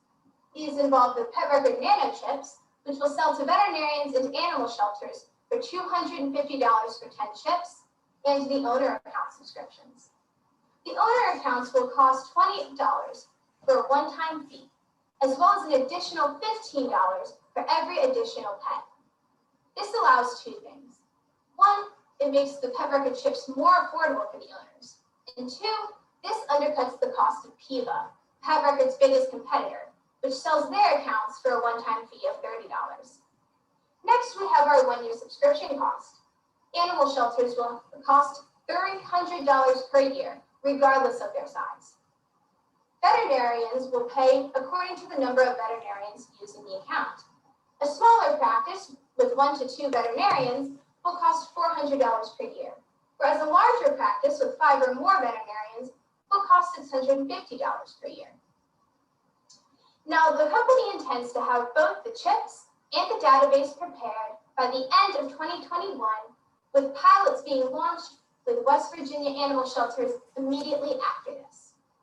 Therefore, I asked for $20,000 to be able to create a deal with NanoChip to begin manufacturing, and the remainder of the revenue will be put towards the formation of the database.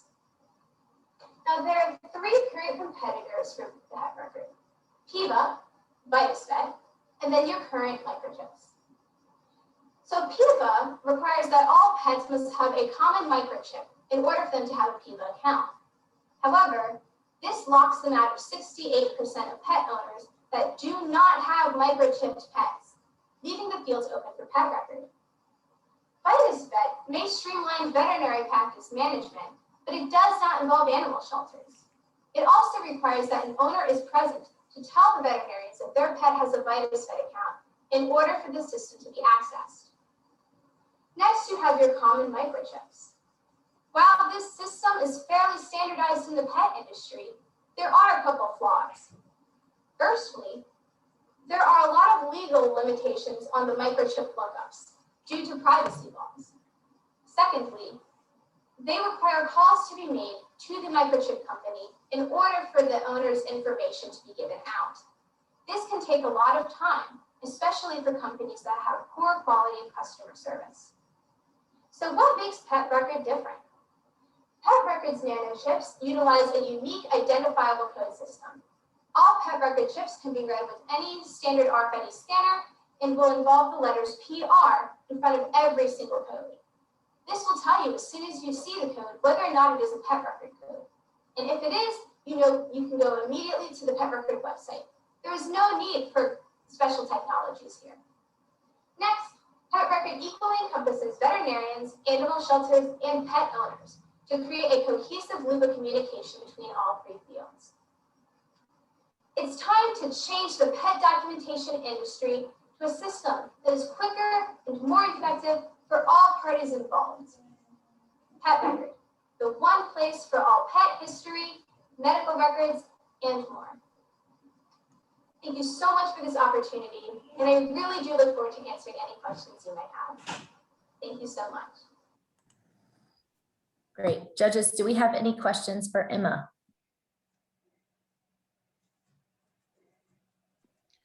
Out of curiosity, so if Fido is found and they run, because I think the standard procedure is, you know, a vet or a shelter will run to see if there is if it is indeed chipped, and they see the PR on there, how are you going to educate all of the veterinarians and the shelters that PR means pet record?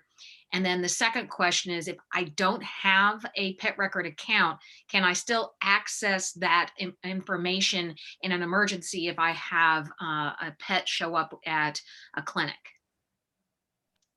Yes, thank you so much for your question. And if it's okay with you, I'll start with the first one. So as far as pet record goes with the codes, we're going to be doing a lot of reaching out to larger companies and places that do inform veterinarians and animal shelters, such as the Journal of Veterinary Medical Association. They do a lot of articles writing on new technologies, and by getting the word out here through these systems, it's going to educate the whole community. So that's how we're going to get this to be recognized. Plus, there is no codes that use PR, especially as a precursor. If you do see letters in a microchip code, it's generally an A or a B, just because that means the company is running out of codes. So it's going to be something that stands out right away. So secondly, just to clarify your question, you're asking specifically how this is going to like be recognized? Well, no, I guess my question would be is if I scan it and I see it's PR and I say, oh, that's a pet record, but I don't have a pet record account. Okay. I still see the information if it's an emergency and I need to, you know, provide care to the animal. Right. Okay. So the thing with the pet record accounts is that you can sign up right away. You don't need to have an app or anything to upload. It's a website. So you just hop on Google, type in the pet record website, and then you can create an account right then and there. If you do see this and you say, oh, I don't have an account, let me make this real quick. It would take 5 minutes to obtain. And from there, you would be able to access all of the documents. Thank you. Of course.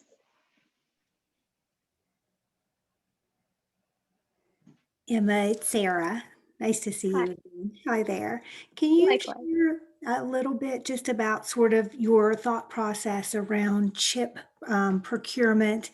You know, we've talked about the idea that the chips are the critical component here for pet record. Can you share a little bit about your supply chain? Yeah.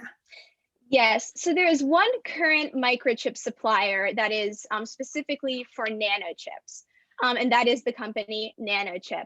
They work with a multitude of different companies right now to create these nanochips, and they sell them. So their whole thing is custom chips. So my goal is to create a manufacturing deal with them. They would be my primary supplier and the only supplier I would need. This is right up their alley. They have partnerships with multiple different, microchip companies that are trying to shift into nanochips, and then other smaller companies that do a lot of nano technology, such as like collar implants and things like that. So they have a very diverse portfolio, and I think they would be a great potential partner for me. And that's how I intend to have my manufacturing. Hope that answers your question. It does. Thank you, Emma. Yeah. Of course.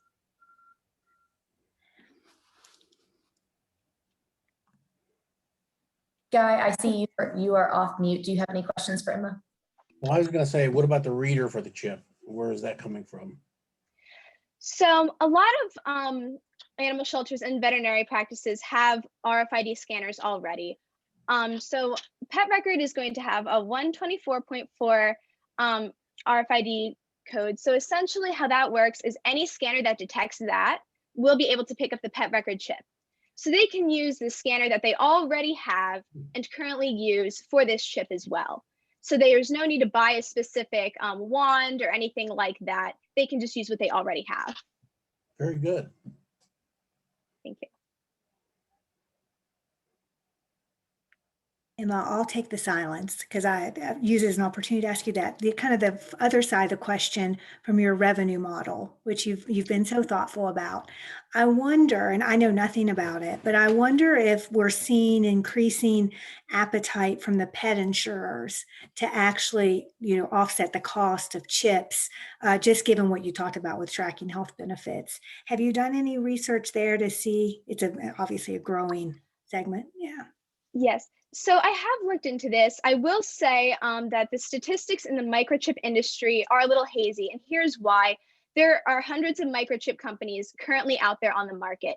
And because of that, all of them have their own individual statistics, and very few of them release it. So it's very hard to get concrete numbers on this exact trends of microchips.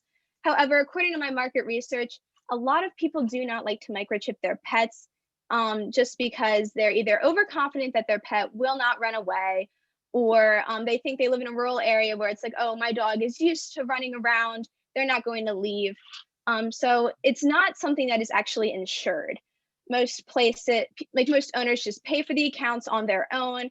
They're usually a very small fee, generally paid monthly or on a yearly subscription basis, which is why Pet Record is actually a one-time fee to kind of undercut that as well.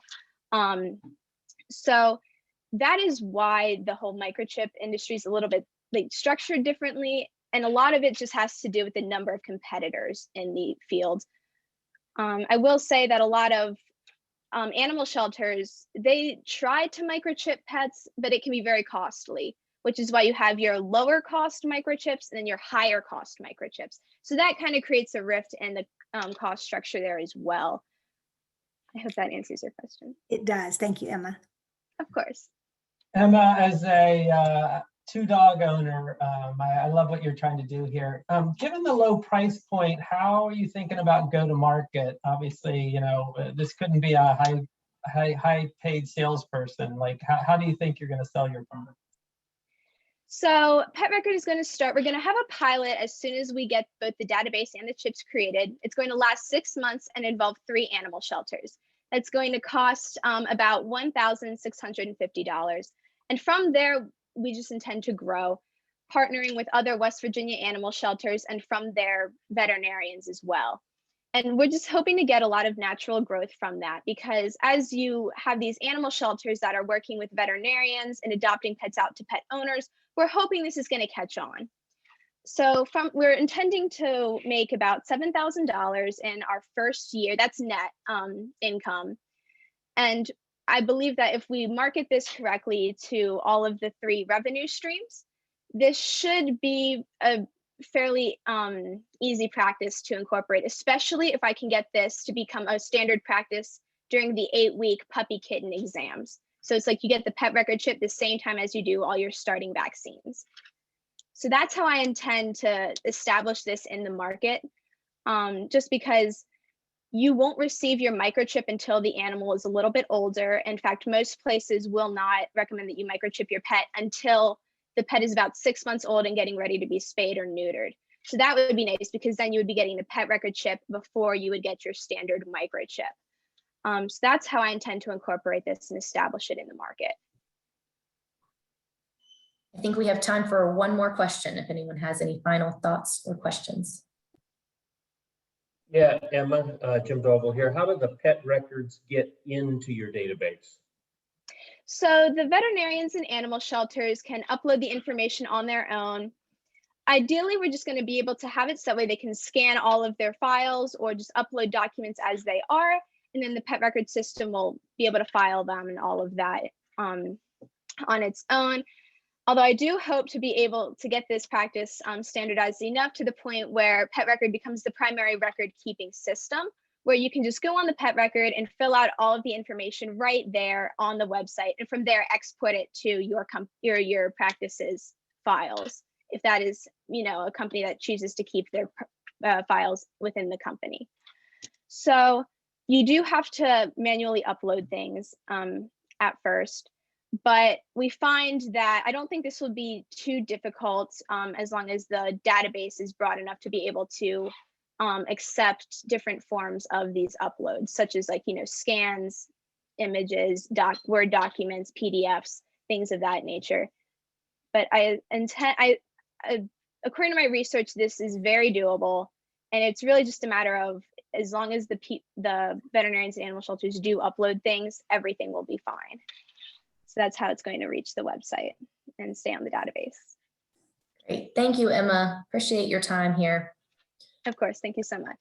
Yes. Judges, we are going to take a 10-minute break. If you guys would like to chat in between, feel free. Just a note, we are live on Facebook. If you'd like to just take a bathroom break, you can turn off your camera and do that too. And we will get started back with retro rollers at 10:50. And I did email you guys all of the contact information for all of the presenters today.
Dallas, we can't hear them.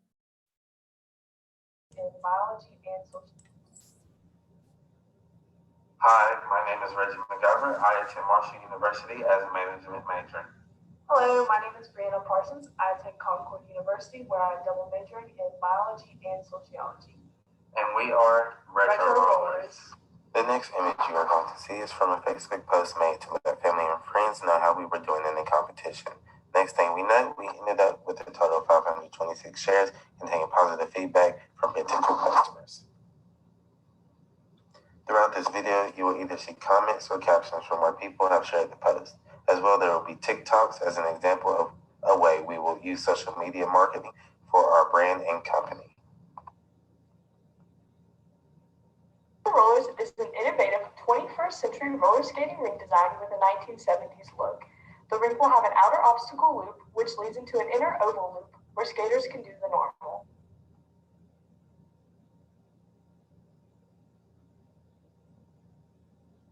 Retro Rollers, our mission is to entertain the community with innovative recreational places and activities. Our target market consists of 4 different groups, such as early teens, 12 to 15, who are new to roller skating, parents 30 to 50, who are looking for places to have family nights with their children, leading back into parents 30 to 50, who are looking for places to hang out with their friends away from their children, and lastly, going back into early teens 12 to 15, who are more advanced at roller skating. Because our primary target market is early teens, our marketing strategy will be focused heavily on social media, especially TikTok. Roller skating videos on the popular app, TikTok, are able to capture the fun, skill, and excitement while simultaneously building a brand and brand community for us. Anime is an important part of our culture. Look at him tremble. He's gonna burst a blood vessel because I kissed his wife. He can get his shot.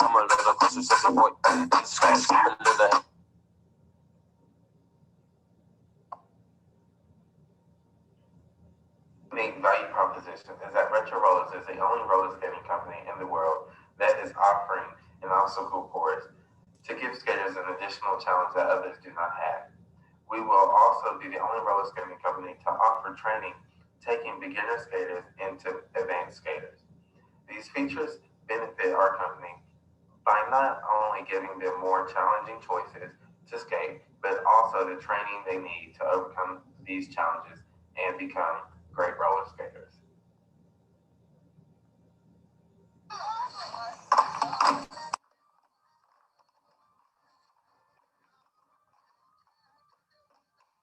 Retro Rollers will provide multiple management positions as well as many part-time positions. Our part-time positions include trainers, cashiers, party hosts, concession stand workers, and rink attendants. As we switch to management positions, they include a payroll admin, operations manager, and lastly, a marketing manager. Trainers will train individuals on how to become more advanced in skating both inline and regular skating. Cashiers are going to provide a positive customer experience with fair, friendly, and courteous service. Party hosts will provide groups with a fun experience at the rink while they are there celebrating any event they are having at that time. Concession stand workers will serve food, beverages, or desserts to customers in a very fast-paced environment while greeting and servicing guests at the registers, taking orders, and accepting payments. Rink attendants will oversee all open skating and private rink rental sessions, while also ensuring customer safety throughout each session. Going into management positions, payroll admin will be involved in issuing and distributing paychecks, managing direct deposits, benefits, withholding, payroll deductions, and more. Our operations manager's responsibilities will include managing stock control and inventory checks, having a keen eye on budgets and budgetary changes, while also ensuring health and safety regulations are followed. Our last manager, which is marketing manager, will be responsible for building that awareness by developing and executing marketing strategies to meet customer needs and maximize profits. That party that go high, give it up. If it's up, then it's up, then it's up, then it's up. If it's up, then it's up, then it's up, then it's up. Hey, up, then it's up. If it's up, then it's up. If it's up, then it's up, then it's up, then it's up. As a team, we have decided that we will work with all 4 target markets. We wanted to work with each and every group to make sure that they can have fun and enjoy themselves while skating. Our potential customer interviews helped us determine our target markets. As we continued to collect information from potential customers, we found out that people wanted more things to do around the city and not have to drive close to an hour to find something fun to do. Other consumers were adult ages who had things to do, but not for them to enjoy with their children or even their friends. I saw my bag, got up a tag. I saw my bag. ice on my neck, that's incoming. I'm a pretty boy, I'm stunning. Our social impact would be having a place for teens to go when they do not have anything else to do, but ride around and possibly get into illegal activity. The rink will be a protected place for individuals to come when there is nothing else for them to do. Our economic impact, with our rink being the only type of rink with an obstacle course on the outside with an inner oval, people from outside the state and Kanawha County will come to test it out and make new memories with individuals that they came with. Most retail spaces in West Virginia have been vacant for quite a while now and are needing new tenants to occupy them. With the rink coming into a space such as Toys R Us, it could bring more people into the state for some fun. While retro rollers will occupy a big retail space, making the community and smaller retail stores in the area more vibrant.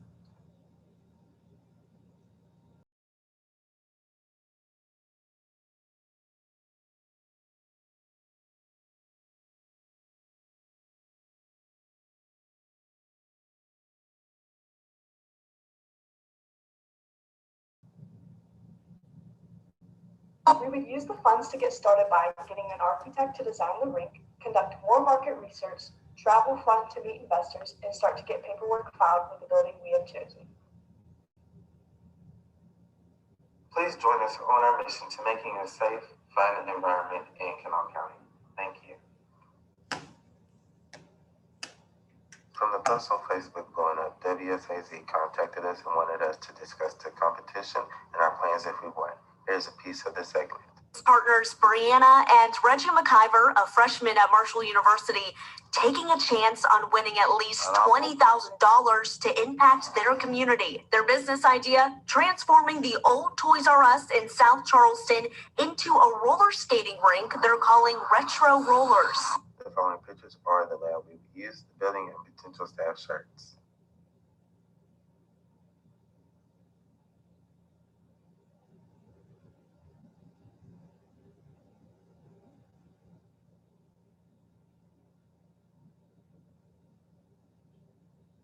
Retro Rollers thanks you for watching and this opportunity.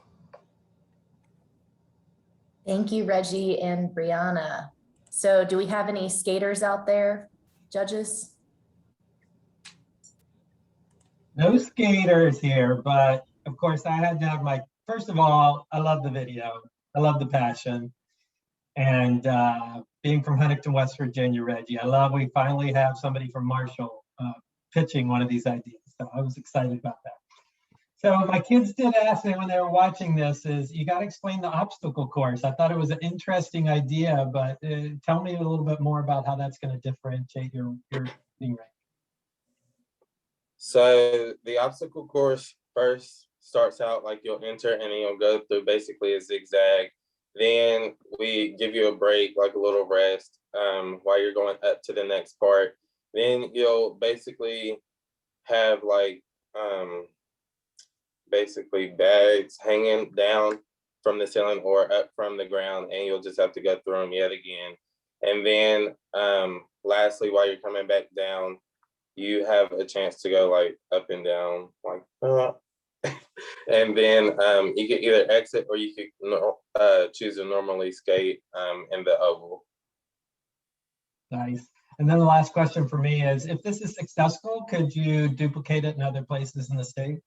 Yes, we will try to do that. Great, thank you. Thank you.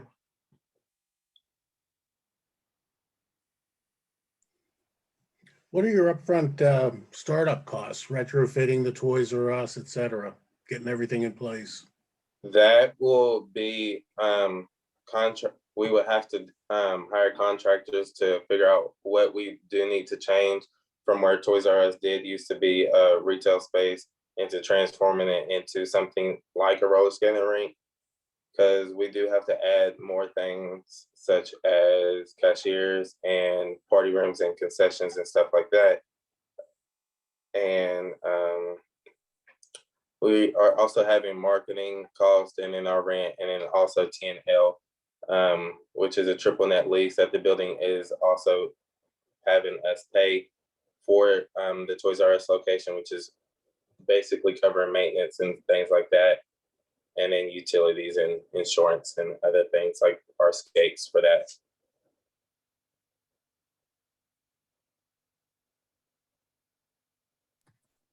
Kip, any marketing thoughts?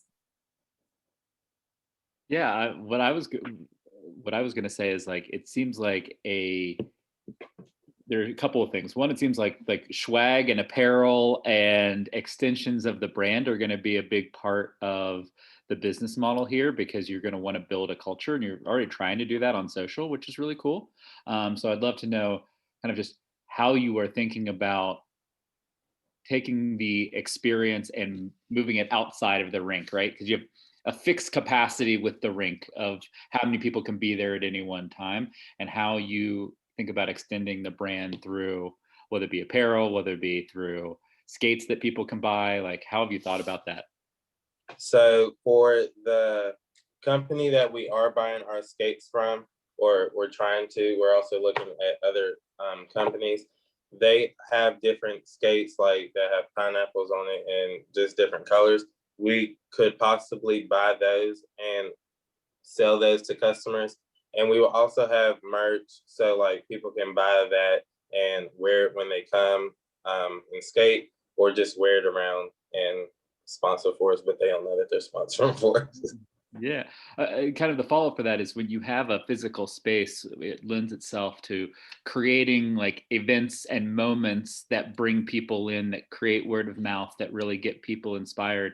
Do you guys have you thought about like any kind of a calendar events, or kind of different ways that you would have kind of key milestones, maybe every month or every week, that would be big draws for people? Yes, we have. So some nights we could have adult nights, family nights, mainly theme nights we'll have. And then throughout the summer, we could possibly offer a free hour to guests. And that would bring people in throughout the summer, since people do like to be outside. So we have a lot of things planned that we could do to keep people coming to the rink.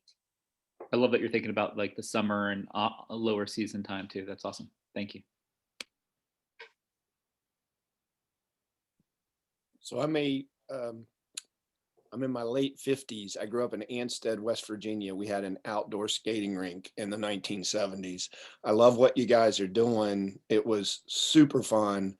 It was always fun when a lot of people from other schools came, those types of things. So I'm thinking about it though from a financial perspective.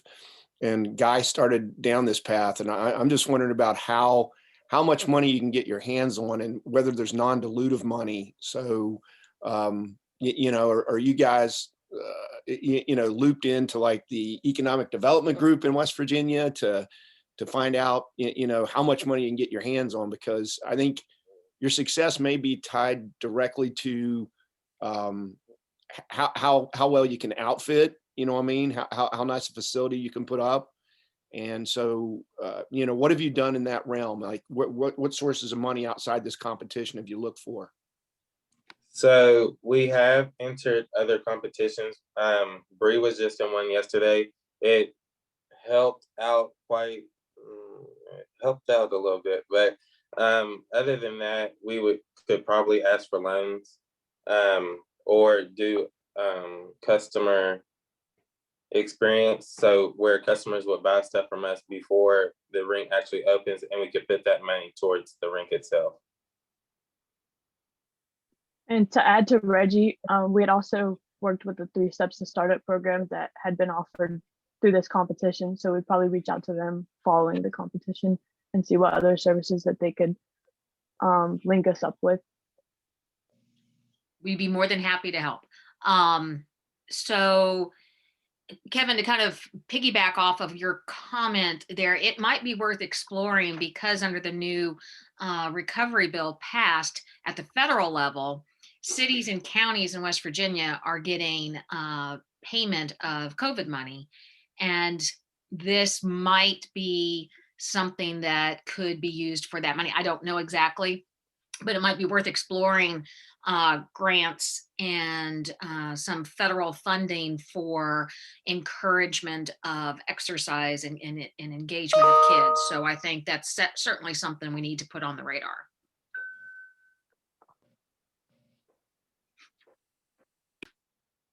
So being from Huntington, I've got great memories of the Roll-A-Rama all skate. I think Kinzer was at my birthday party and he lost in the limbo. But I just looked it up. The Roll-A-Rama is still in business and it looks like a 1970s rink. Have you ever thought about just taking that thing over? You wouldn't need a retrofit. I mean, it's unbelievable that place is still in business. We have not thought about taking over any existing rinks, as we would mainly want it to be back in Charleston to give people in Charleston more things to do, because our mall is declining as we speak with stores going out and everything. So mainly trying to give back to kids, and there's a lot of stuff that has happened recently that we would mainly like to give back and give kids a safe spot to be at throughout the weekend. Does Charleston not have a Roll-A-Rama equivalent? They have Skateland in Campbell's Creek, but not that many people from the Facebook posts that we learned seem to really know about it, just besides the people that live out that way. Gotcha.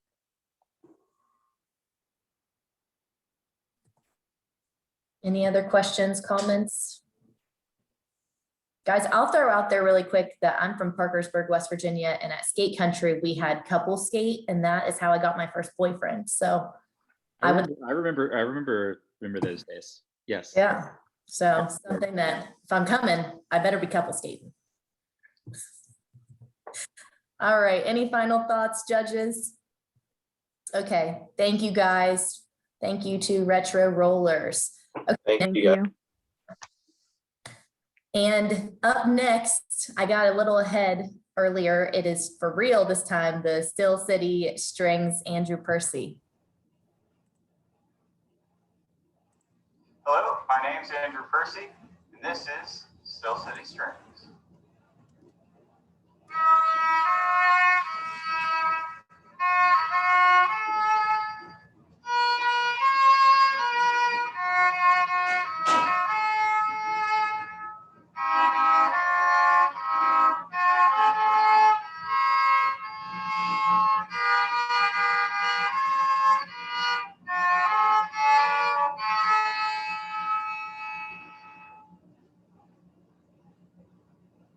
Still City Strings is an electric violin company producing innovative instruments for professionals performing any genre.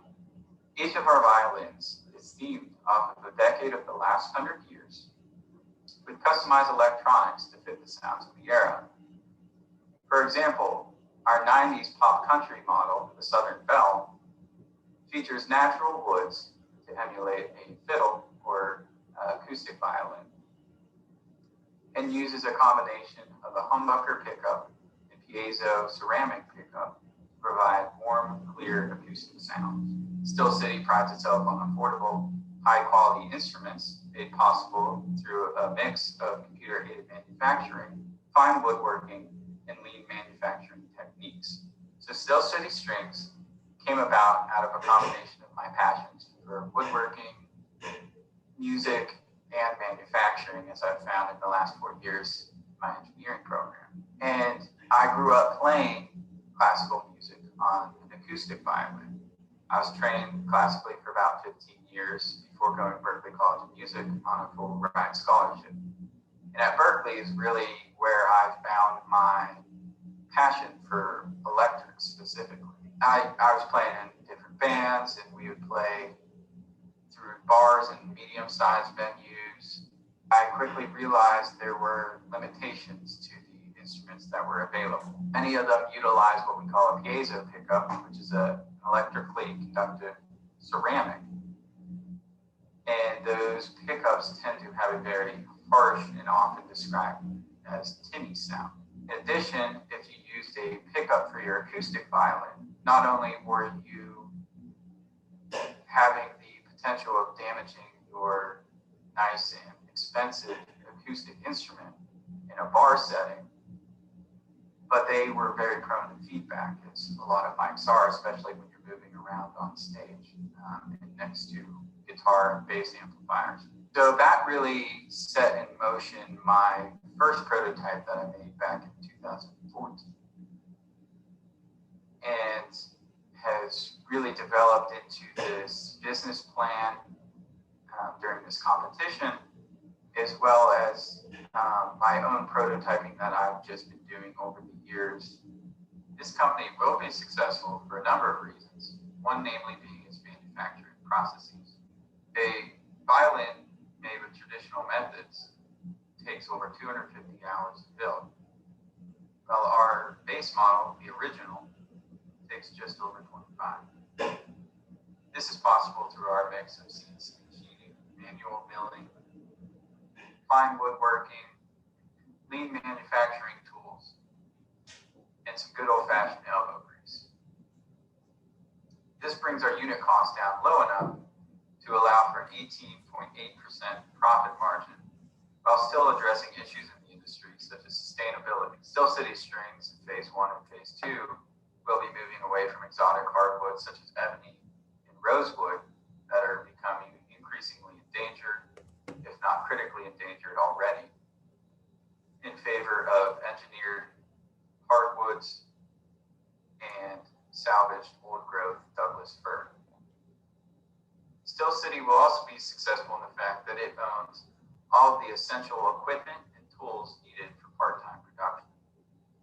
While some capital investment will be needed for full-time production and to hit those unit cost goals that have been laid out in the business plan, all the bare essentials are already owned, as well as a lot of the specialty tools required of violin making. And finally, this company will be successful because its products stand out among the crowd. This is due to its branding, the type of electronics that are used in the instrument, the magnetic pickups, that is. The themes of each instrument really make a unique and fun experience for the musician, and as well as the crowd gets to watch the musician take their music to a higher level of expression. A little bit about myself. I'm a senior in the industrial engineering program at WU. I graduated in May. I have over 20 years of experience in this industry. I'm also a member of the West Virginia Army National Guard. I enlisted in March 2018, and I soon after contracted with the Reserve Officer Training Corps, ROTC, at WU to reconfirm my commitment to the state and the National Guard. In its current state, Still City Strings can produce 77 instruments per year, but I'm the only full-time employee. This brings in a revenue of $134,000, and after costs and taxes, a net income of $23,000. When you look at the balance sheets in Still City's business plan, you can see that the working capital steadily increases each year, and only in the first year, when it's at 25% capacity, is there a small net cash flow loss. And after that, there's a net cash flow of around $30,000. Now, Still City doesn't expect to see full capacity in its first year, which is why we estimated 25% in the first, and then second and third years would be 50% capacity, with the fourth year seeing 100%. To reach capacity, Still City Strings has identified two paths forward. The first option is a lean startup needing a capital injection of $32,000, which accounts for industrial grade equipment, a large marketing budget, and operational costs. The other option is a full-time startup where I'd be working full-time for the company. It would need a capital injection of $89,000, accounting for 50% of my salary, a 150-hour marketing contract and larger marketing budget, as well as $10,000 in working capital. All of the equipment available in the lean startup option would be upgraded in this full-time startup, and there would be additional equipment procured for efficient production as well as prototyping of those instruments such as cellos in the future. And to finance this option, Steel City Strings would be looking for an investor to join the team.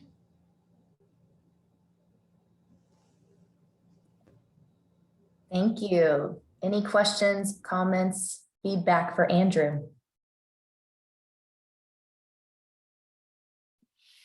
Yeah, Andrew, I'll start. It seems like you've got a ton of expertise in this market, which is awesome.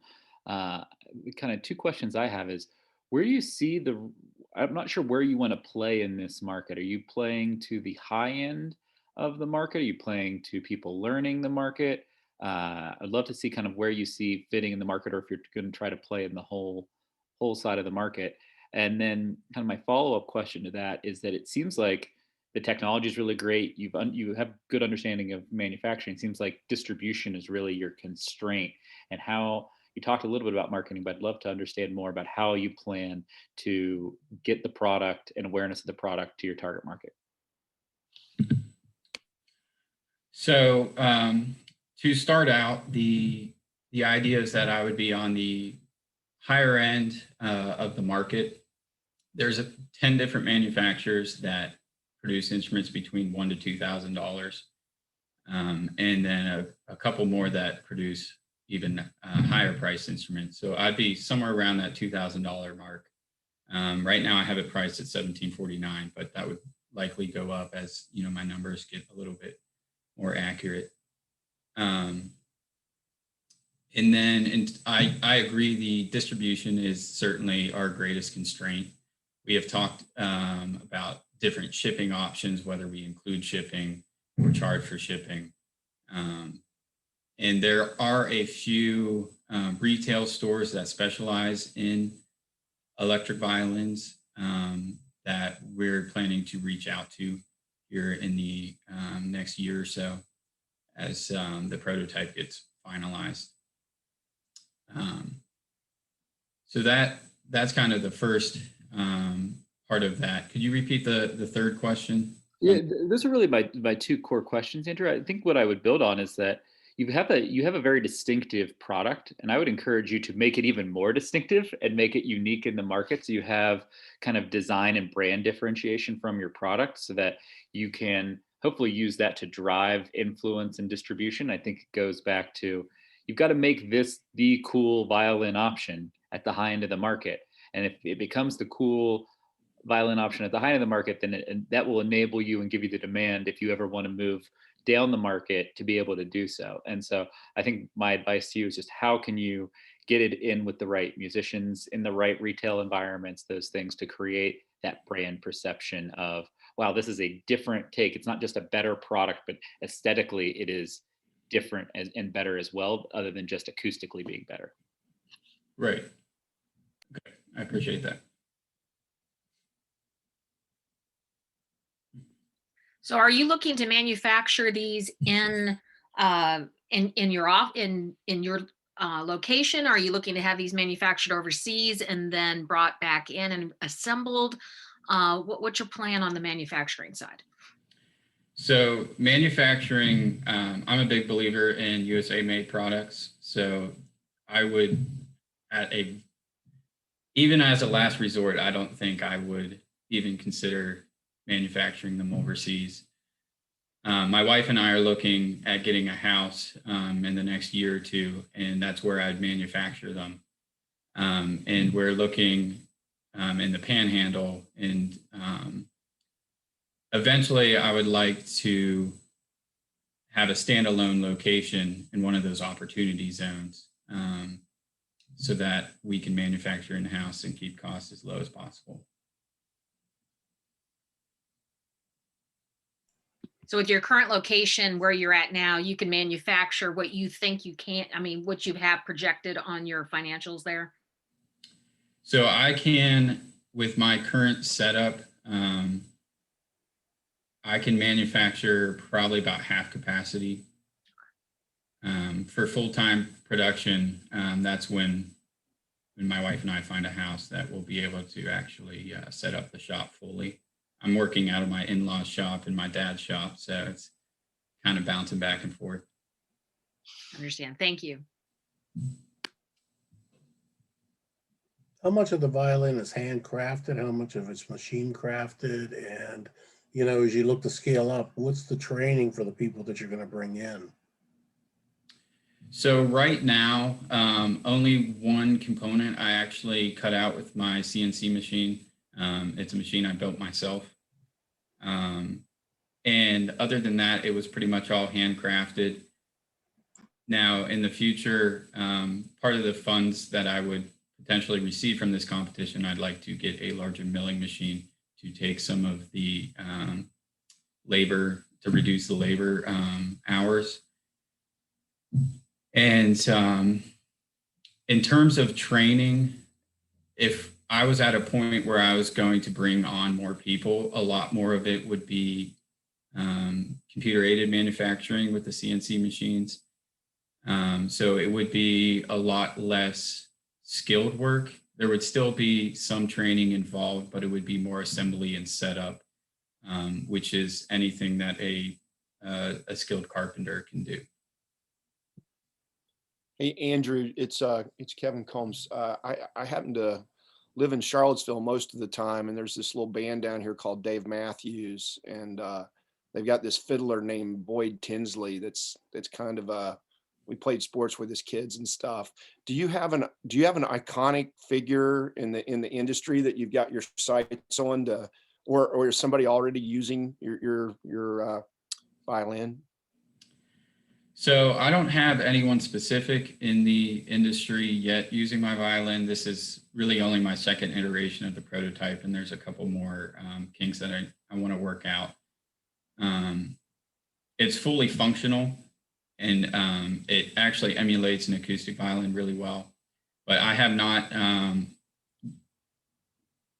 been able to lock down quite where or who we want to work with yet. I have some ideas, especially people that are prevalent on social media, such as like Lindsay Sterling. She was really popular a few years ago.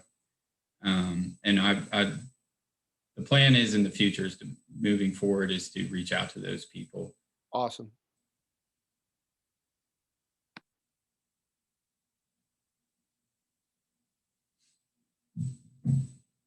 Joe Maxwell, you look like you want to say something. No, I can't add any value. I'm not a musician. It's totally cool and awesome that you can hand make these killer pieces of equipment, but I really can't help with distribution. I just know, living in Nashville, the equipment manufacturers with the guitar manufacturers, Gibson has been through 9 restructurings since I've been here. So it's a slog to scale, but some of the small manufacturers that have, you know, home garages, they do pretty well in some of the equipment, but I just know it from living here and being around. I've never invested in anything that is a piece of musical equipment. So it's just gonna stay quiet because I can't add any value. You always bring value, Joe. Anyone else have any questions, comments for Andrew?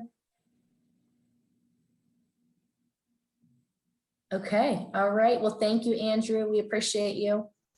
And Dallas, next up, we have the Easy Leash, which is Anthony Garber.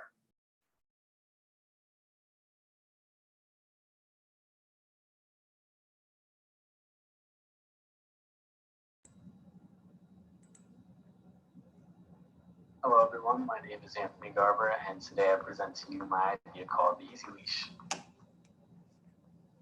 So I wanted to start off today with a quick story. So to the left here, when this picture first popped up, did you notice anybody calling your name or begging you to come over? Well, if you didn't, then your dog probably did. See to the left there, there's a squirrel sitting underneath the tree. Anybody who has a dog that loves to say hi and be friends with everybody knows exactly what's going to happen right after that. The dog's going to take off, and if you're using a retractable leash or a standard lanyard leash, you're still going to feel that sudden impact, especially if there's any slack in either of the lines. This is exactly what happened about 2 years ago when my girlfriend and I had decided to get a dog. We ended up with a golden retriever puppy named Milo, and he took off one day running after a squirrel, and she pressed the button on the retractable leash, and he accidentally torqued her back, and she had to actually go back to a chiropractor because she had some pre-existing back conditions. So I was able to see that there is a real problem here. That's exactly what I'm here to discuss today. So retractable dog leashes currently on the market, while yes, they are compact and convenient, they do pose a real issue when you use the mechanical locking feature. If at any point the dog is able to gain a significant amount of momentum, when you lock up the leash, that momentum is going to be transferred directly to you. And so you're going to feel it on your shoulder, and they're going to feel the equal and opposite force pulling back on their neck.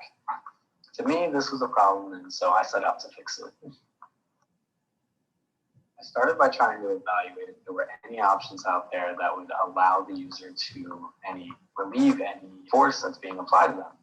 So really the only thing out there are your standard retractable leashes, which, yeah, compact, convenient, and they allow a greater range of motion, but they have that dangerous locking mechanism.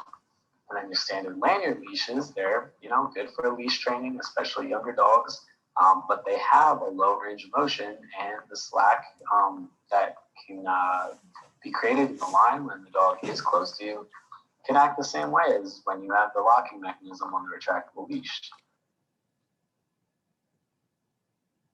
And that being said, today I bring to you my solution, the Easy Leash. So I created a dog leash that has a friction braking mechanism within it that is actuated by a trigger, and it almost works pretty much similar to bike brake. So it clamps down on the reel, so it's actually able to slowly and gradually slow down the dog rather than have that instantaneous locking up. This gives the user a greater amount of control because they don't just have to rely on the locking mechanism. And so they do have the option depending on the scenario that they're in. Then I also decided to design for manufacturability. I have a background in industrial engineering, so I focused on using my knowledge in manufacturing to create parts based off of ones that are already being mass produced because it's already a proven method. So again, my name is Anthony Garber, and I am the creator of the Easy Leash. As I mentioned, I have a background in industrial engineering as I'm a senior here at WVU, and I have some technical background based off of a 13-month co-op that I completed with Mine Safety Appliances up in Pittsburgh, where I studied value analysis and value engineering. And I also have a genuine interest in engineering and manufacturing, and I've always sought to learn as much as I could, especially in those classes focused on those aspects. So back to the technical aspect of my leash design. As I mentioned, there's a trigger that is contained within the housing, and when the user actuates it, it's not shown in the little video here, but it will pull on a wire that's connected to that brake caliper. When that wire is pulled, it's going to clamp down the brake arms on the reel, gradually slowing it down within that caliper. But I also retain the locking mechanism, as I mentioned, because there are some in case of emergencies where you do need to stop your dog in an instant. Having both of these mechanisms is going to provide the user with a greater amount of flexibility because you don't always need to lock it up, and you don't always have the opportunity to just slow down your dog. Following general business practices, I am in the prototyping phase. So I have this design, I have this idea, and I'm currently in the phase of trying to prove that it works and prove that I can manufacture this time and time again. After that, I will be moving to manufacturing and brand development, more or less with third-party companies on both aspects, just because it's going to be a big expansion, and then eventually commercialization when I can put my product out there on the market. To ensure the success of a product, you have to have a proper marketing strategy. So initially, I developed a target market based off of both primary and secondary research. And then eventually I'm going to move to a promotion strategy where I can start advertising and getting this out there specifically looking for social media right now, just because of the widely accessible range of customers and consumers. And then market introduction, when I finally break it out and am able to get this into the hands of the customers.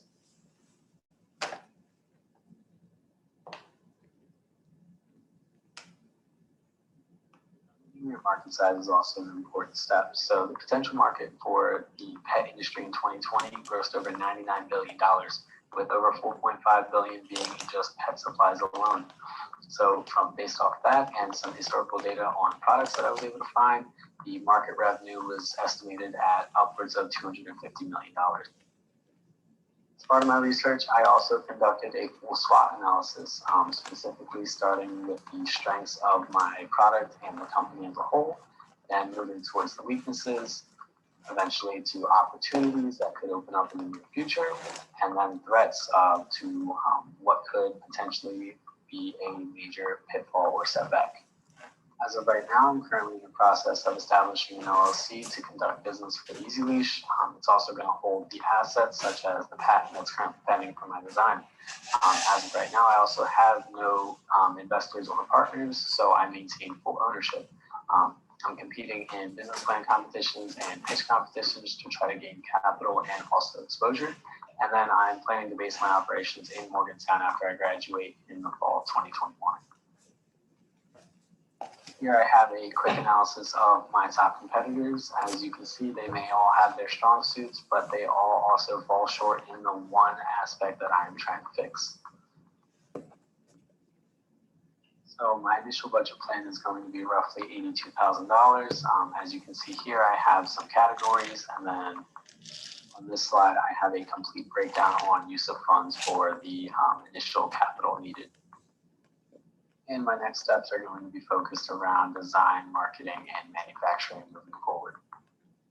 My plans laid out, I'm looking to you as investors for both financial backing and professional guidance. I hope you enjoyed my presentation today, and I do greatly appreciate your time.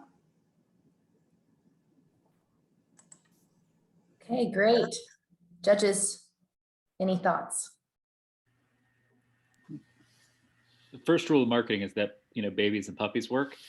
So you have the advantage of a product that you can show what it actually does, and you can do so with the dog, which is a huge advantage.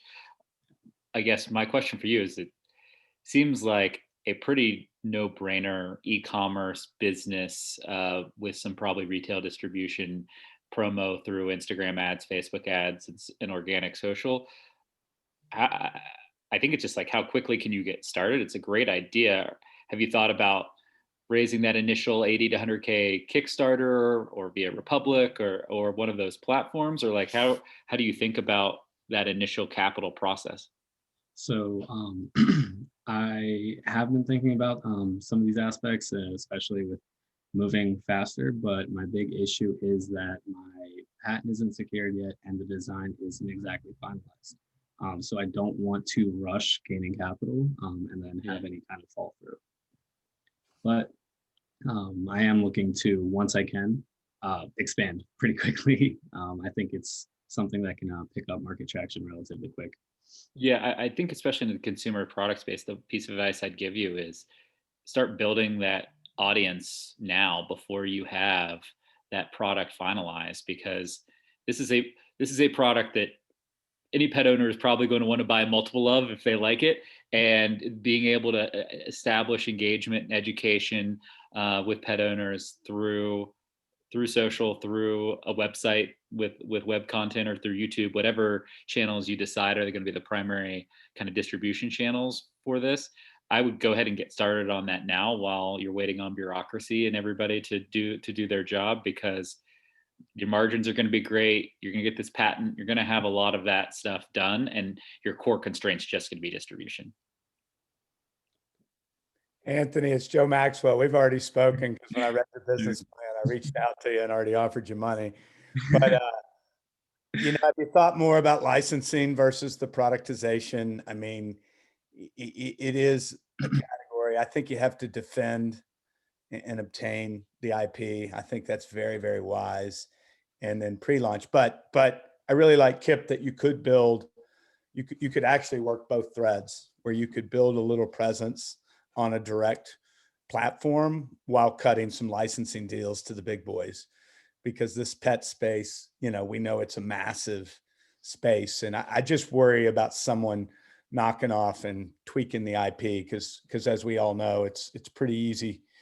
It's hard to defend and maybe get ahead of the curve and license it to the big boys. Yeah, that was, I've definitely been considering that quite a bit, especially in the sense that I am a small entity. Some of these companies out there that have a lot of these patents and big manufacturing setups, it's going to be difficult to compete with, and it's just going to be overall very competitive. But at the same time, the fact that they're willing to compete, I think means that I have a product that is different. So depending on market traction, like I said, and what I'm able to actually come up with here with the patent and IP, kind of considering both sides right now. I think it kind of depends on what you want to do with your life. I think if you get the patent and IP, it's like, do you want to build a big pet brand, right? Which you could build off of some good technology and extend it into other product lines. Then don't license. If you're like, I want to go and do a bunch of other different things and I don't want to live in the pet industry for 3 to 10 years, then license. I think Joe's point on licensing is probably right. Anthony, real quick, I love the idea. I've tried a lot of those leashes. Like you said, they suck. So I get it.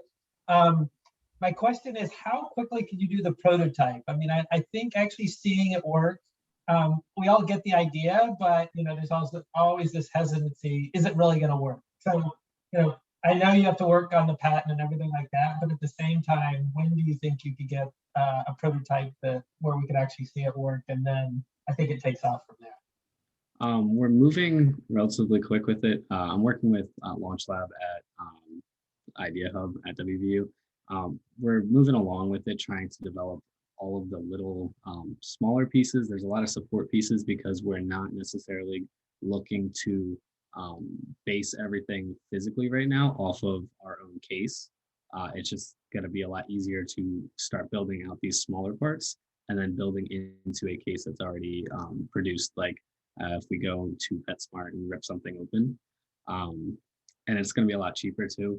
Looking at just the trigger mechanism and a few smaller pieces that we were looking to put into a leash that was already that was purchased. It was going to be close to $180 just to produce those parts with the nylon and with the materials that we needed to maintain the rigidity that's going to be needed to stop and slow down the dogs. Hey, also too, there's I'm thinking about what Kip said and Joe. I mean, there is good M&A activity in this area though, because you know, I've got two friends down here. One sold his antimicrobial pet bed and antimicrobial pet toy. I mean, he got his revenue up to about 5.6 mil, and then he sold for 20. And then my friends that just got the hemp, or not hemp, I guess it was CBD infused like dog bones or something like this. You know, they got their business up really quick to like 4 mil, sold it for a bigger multiple. I think that space with multiples in that area is really bigger. But I don't think necessarily if you don't license and you do what Kip said and you brand well and you get quick rise, if you wanted to exit and not go lifestyle, I think there's enough M&A activity that you could see an exit, if that makes sense to Kip and Joe. I think you're right on that, Kevin. I think it's just about, can you get traction quickly and have enough upfront capital to get there? Yeah, I mean, these brands get absolutely gobbled because, you know, as I was talking to Anthony, I know of a company in Tennessee that owns 2,300 patents in the pet space. They own the pet fence and they've parlayed that. So this company basically fills the box of PetSmart and they just churn these things. And it's like a Nestle. It's like any brand where you're trying to buy shelf space. But with that, I'm not so sure you couldn't just go direct and build a nice platform marketing at a high premium. And I think it achieves both. I mean, it's an interesting space, a big industry. Suckers like me buy everything. And by the way, yesterday, Anthony, I was walking my lab, it saw a chipmunk. I couldn't hit the button and my shoulder hurts today. And all I was thinking about is, damn, that easy leash. I need it right now. So my wife's ready to buy. So please send the prototypes to us. Yeah, when I do my initial testing. Yeah, like I said, I'm still trying to develop and get set up without moving too fast and pulling in too much capital. I just wanted to be cautious. But I do kind of like that idea of starting up and expanding and then seeing what the worth is essentially once I am able to build up quite a bit. Have you started identifying potential manufacturers? So that's what a lot of the capital is actually going towards is me actually manufacturing to start. Initially, it's going to be a small operation, but I'm working with the industrial extension at WVU as well to try to develop relationships with manufacturers so that we can do something higher cost like injection molding and getting these dyes out. And yeah, it's in development. Okay. And packaging to go with it. Yeah. Are you totally committed to that, Anthony? I mean, would you look at a contract manufacturing scenario if you could find one? Sometimes that's a much better way to start. Yeah, I guess I haven't necessarily worked out the pros and cons. I was just thinking initially what was going to be the easiest way to get these into the hands of consumers right away. But yeah, contract manufacturing, if I am able to come up with or find an agreement that works for me, I would be open to considering that. One big thing is though, I, as an IE and working with MSA up in Pittsburgh, quality control was always hammered into my head right away. So making sure that whoever is producing these is able to maintain that level of quality that I want to not only convey with my brand, but also with the product itself. I want to stay within that threshold.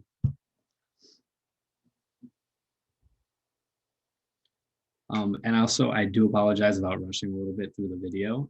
So when Tara sends out my information, I do have copies available if anybody wants to take a look at the market breakdown that I did and also the financials.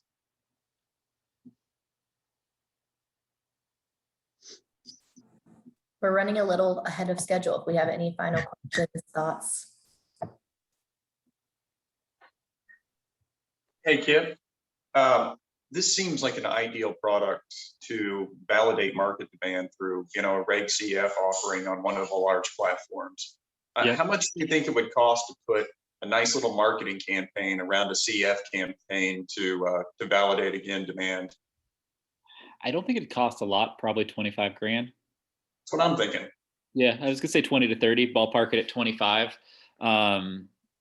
CPAs have gone up a little bit, but if you do some of it through organic channels, I think you could do it for under 30. Yeah, and I think you could raise 80 to 100. Oh, easily. I think you can raise a couple hundred probably. Yeah, wouldn't that be a great way to introduce this into the market?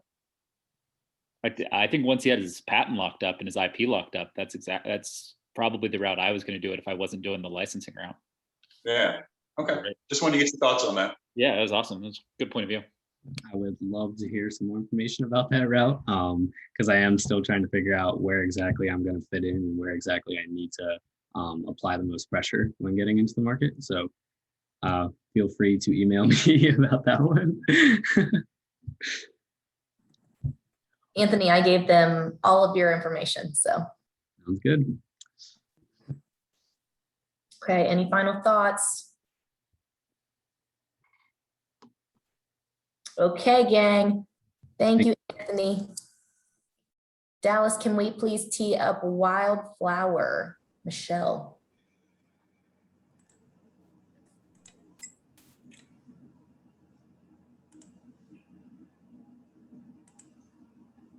Hello, my name is Michelle and I'll be talking to you today about my business concept, Wildflower.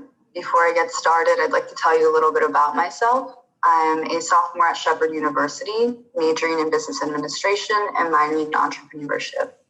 I'm passionate about the culinary arts and following an environmentally conscious lifestyle. And so I combine these two passions to create my concept for a cafe that focuses on locally sourcing ingredients and practicing sustainability. A little bit about Wildflower. Our company mission is to provide unique, delicious foods with the finest ingredients while caring for the environment. We try to use organic ingredients that are sourced from local farms, benefiting our customers, the local community, and the environment. Our company philosophy and vision. Wildflower's values are to be innovative and provide quality. Our vision is to make Wildflower the leading cafe in the Eastern Panhandle of West Virginia, whilst inspiring others to support ethical and environmentally conscious companies. Our products include soups, salads, sandwiches, baked goods, and coffee and tea beverages as well. Our focus is mainly put on people who are health conscious and have dietary restrictions.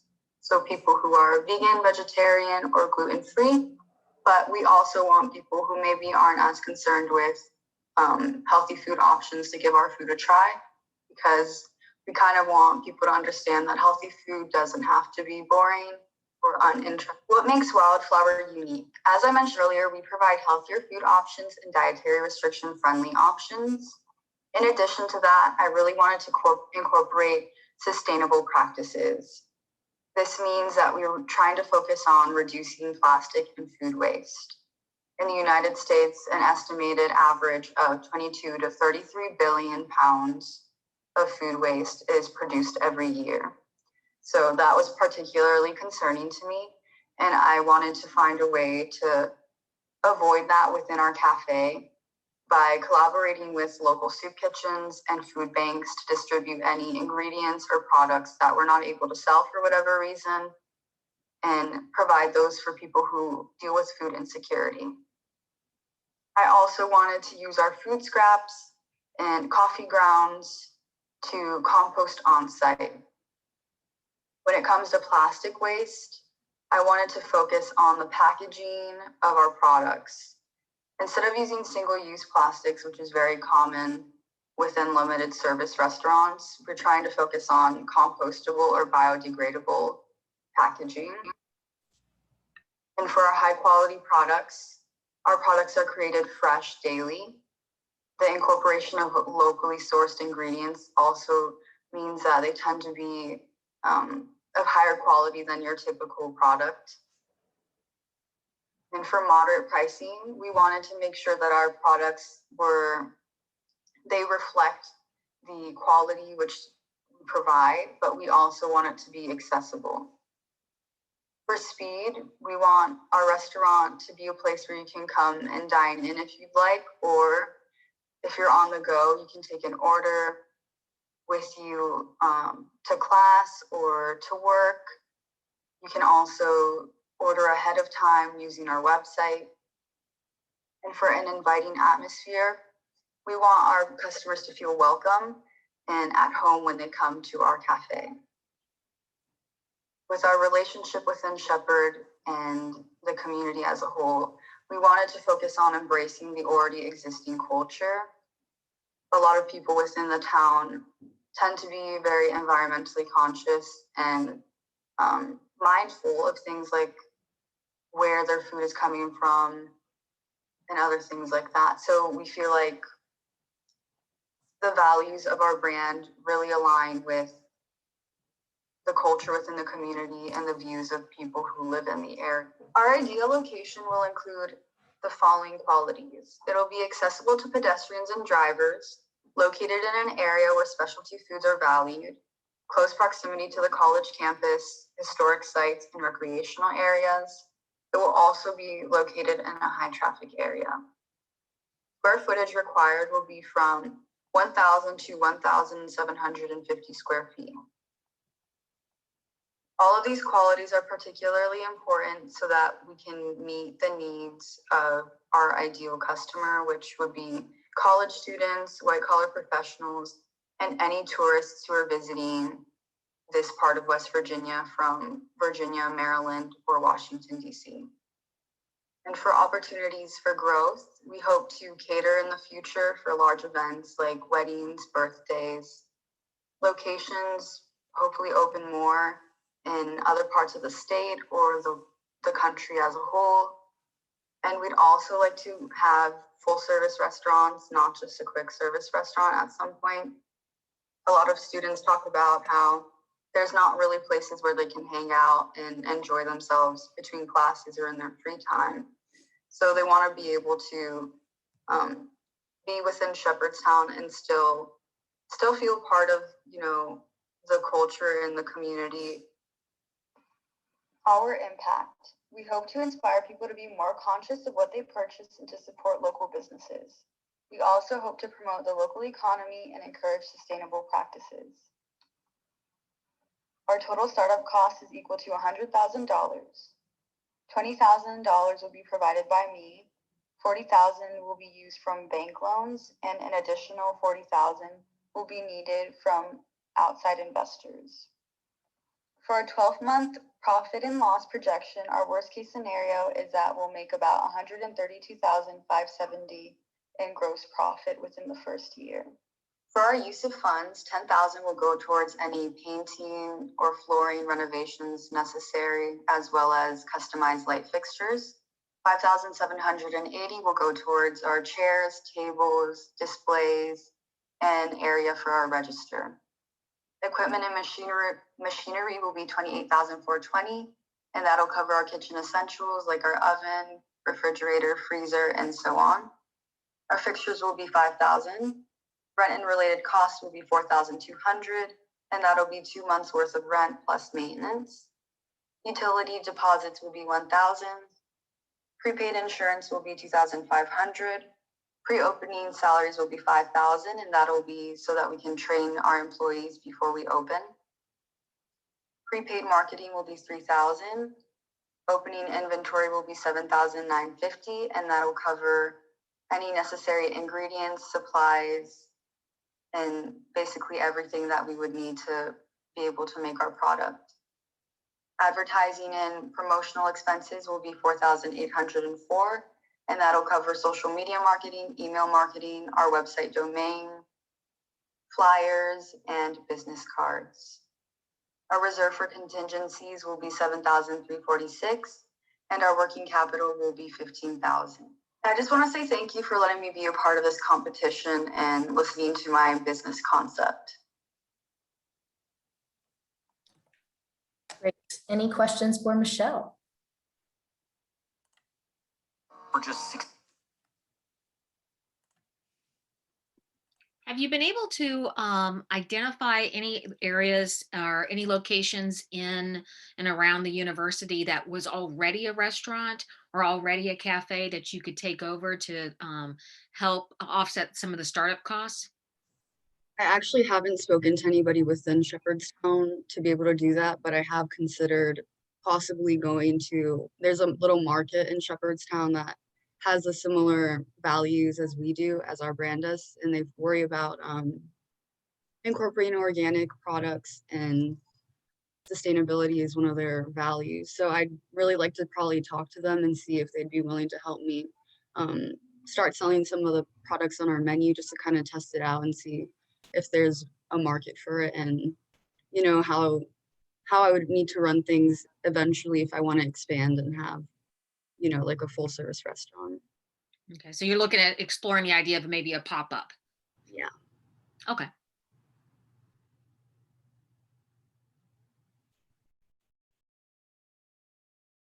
I mean, I'll state the obvious. It's like we're coming out of a pandemic, and a lot of people haven't been going to coffee shops and restaurants, and there's a lot of debate around how that's going to rebound. It's like, how does the current climate impact your plan and how you might think about evolving your business plan / like how are you going to market to the local community to make sure that they actually come out in a time where they really haven't for the past year? I think one of the biggest things though is that we're not like we want to be a limited service restaurant, so it'd be to-go orders mainly if the concern is about social distancing and whether or not they're going to be around a lot of people. But in addition to that, I've noticed that because people have been at home more, they're starting to worry about what they're eating. So cooking at home more often, and that might be helpful in, getting people to recognize that eating healthier outside is also something that they want to do.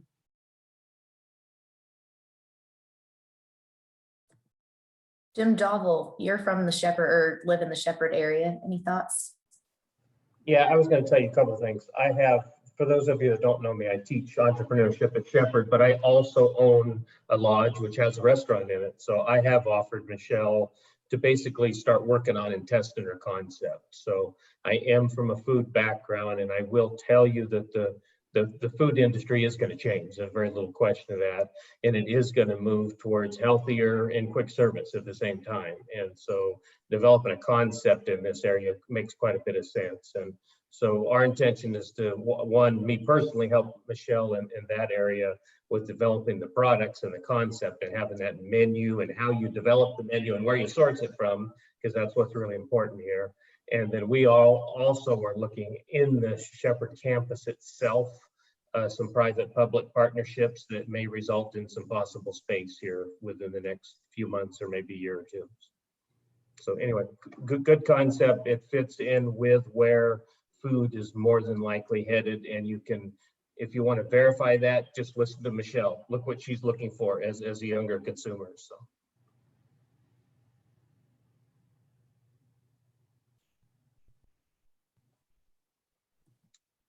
So as far as a question for Michelle, where do you think you're going from now with this idea?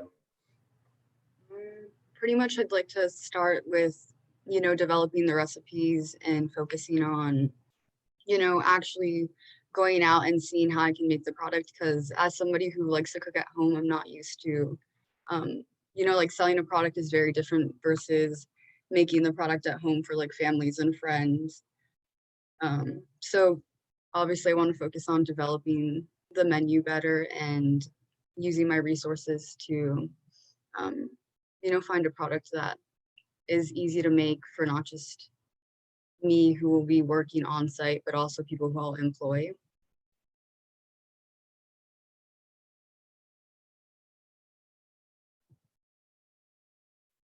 Great. Any other questions for Michelle?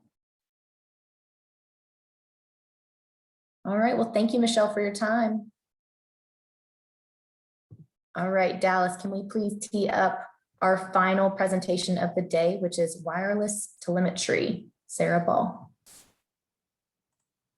Hello, my name is Sarah Ball, and I'm from the University of Charleston. Today, I'll be telling you about my business, wireless telemetry. The idea for wireless telemetry came to me when I was working as a nursing assistant at CMC Memorial about 3 years ago. I saw that many of my patients were suffering from something that wasn't even their illness, but the wires that were being used to monitor their hearts. I saw that these wires caused unnecessary discomfort to my patients when they were already in a very uncomfortable and nerving state while being in an environment that they're not used to, the hospital. These wires limited their movements, caused skin irritation, tethered them to their hospital beds, and became tangled with other wires around them. This is when wireless telemetry came to me. I thought, what if I could make a product that didn't have any unnecessary wires, was lightweight, could withstand anything that the patient put it through, was comfortable for the patient to wear, and was also easy to use. Now that I am almost 3 years in the making of this product, I have found that there are 2 directions that I could take it. When used at home, Bluetooth can be used to transmit the data to the monitor, which would either be the patient's phone or a computer. When used in the hospital, the frequency that would need to be used is allocated by the wireless medical telemetry systems. They have set aside 14 megahertz of spectrum specifically for this use. As you can see, this product is not completely wireless yet. This is because the leads need to be connected together so they can give an accurate reading. At the top of the image to your right, you can see that there is an extra box hanging from the patient's neck. This is used as a power source for the rest of the leads to connect to. It also transfers the data to the preferred monitor. Since the leads are connected and have a power source, they no longer need a wired connection to the monitor. Wireless telemetry will continue searching for a way to remove all wires even the ones between the leads, to provide our patients with even more comfort.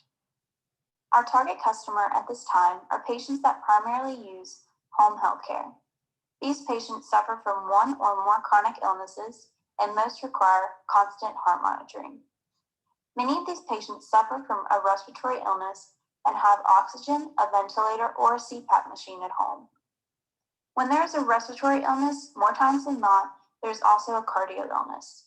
This is why these patients would benefit from having a telemetry system at home that would allow them to carry out their normal activities of daily living while still having constant monitoring of their heart. The home healthcare market was worth $237.05 billion in 2016 and is projected to grow tremendously to $353.56 billion in 2022. These statistics make home healthcare a great market to introduce a new product into. Our marketing will be largely performed by an existing medical device company that we will establish a licensing agreement with. This company will also be our means of production and distribution of our product.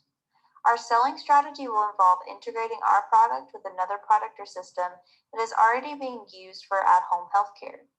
This other product will most likely be used for respiratory illnesses. Wireless telemetry will be selling business to business and will be operating as an original equipment manufacturer. As you can see, wireless telemetry does have many competitors, and this is just a short list of them. Philips Medical is the device that is already being used in hospitals all around the US. A LiveCore and ECG check are very similar to each other, and you've probably seen them advertised. They are the devices that can project your heart rhythm just by placing 2 of your fingers on the device. One negative about these devices is that they cannot constantly monitor your heart rhythm. eMotion ECG is a product very similar to ours, but it only offers 3 leads, which could cause the device to be less accurate. Wireless telemetry knows that there are many competitors, but we are ready to develop our product to have a competitive advantage at all times. On this slide, you can see our financial projections for the first 3 years of sales. We intend to start sales at the beginning of 2022. We would break even within 2 years of sales, and by the end of our 3rd year, we will have made a profit of $1.8 million. On this slide, you can see our forecast for the first 3 years of sales, which include the financial projections from the previous slide. In our first year, we predict to have at least 25 customers. In our second year, we project to have 300. And in our 3rd year, we project to double our second year for 600 customers. We would also like to keep our employees to a minimum during the first 3 years, since we will be licensing our product to a medical equipment manufacturer for production and distribution. At this time, we are still at the prototyping and proof of concept phase. To move on to our next phase of testing and production, we will need a substantial amount of funding to do so. Our initial funding for the next step of our plan will be from this competition. This funding will primarily be used to finish our prototyping and start our developmental phase. For further funding, we will apply to enter the NSF I-Corps cohort during the fall of 2021 to potentially receive a grant of $50,000 for customer discovery and validation. While participating in I-Corps, I will apply for SBIR and STTR funding since the application process takes 6 to 9 months. This funding will provide $150,000 or more to complete the developmental phase and move on to the testing and production phase of our business. Now, I hope that you see the value and need for wireless telemetry in our hospitals and hospitals all around the world. Thank you so much for your time. I will now be taking questions. Any questions for Sarah?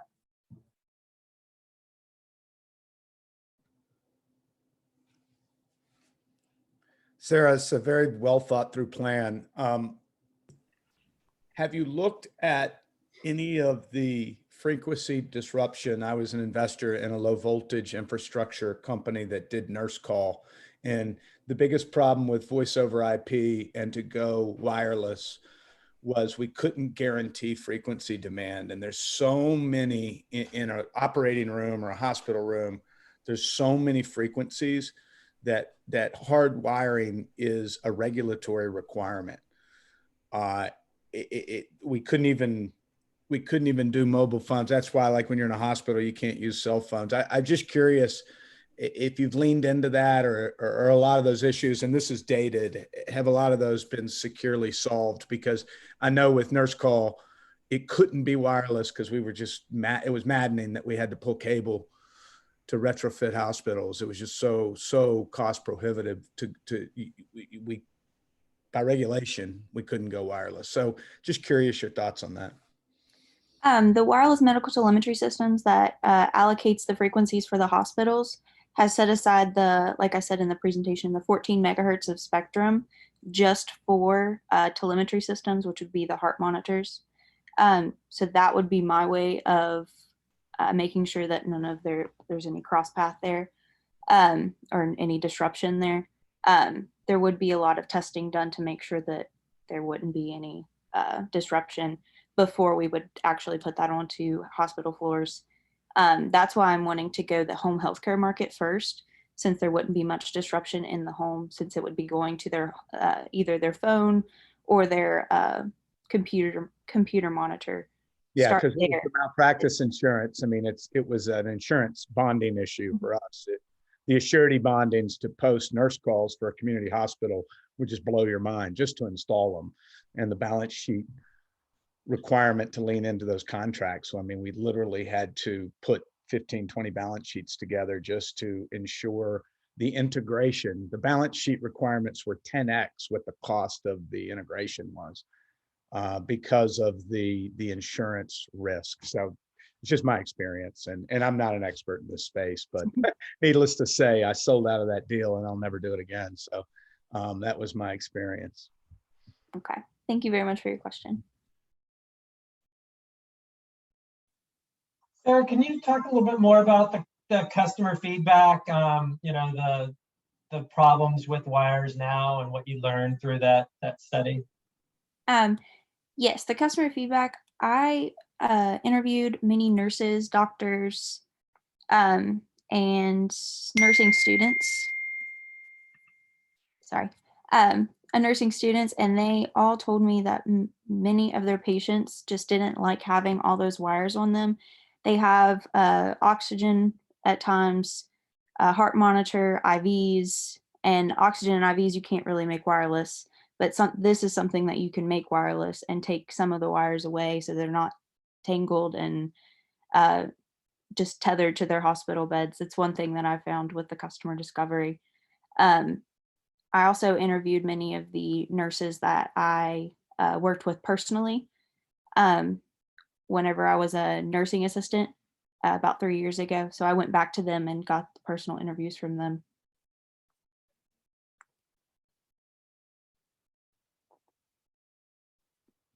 Have you started exploring the SBIR, STTR options and what agency you were going to work with? And are there opportunities currently that you can go after with that? We haven't been able to find a topic that exactly correlates to what we're wanting to go for, but we are actively looking for that. And that would be with any of the companies that we could find. We wouldn't be specific to one. If they did have something that correlated to our idea. Okay. I know there's a lot of interest in this, you know, especially rural telehealth, and, you know, actually talking to a lot of the major medical institutions up in Pittsburgh. They're looking even to get out into the neighborhoods outside of the city. And so, you know, I think there is a big market for this, and I think it's just defining what the differentiation is and what the value add is. As far as the SBIRs, we can talk later. We've got a firm that we use in Boston that basically specializes in NSF and NIH. And so, you know, we can bring them on to take a look at what it is you're looking to do and maybe recommend a couple of pathways forward.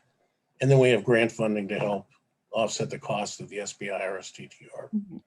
We talked about that in our meeting, and I would definitely want to have just a meeting to go over that and talk about the agency in Boston. Cool.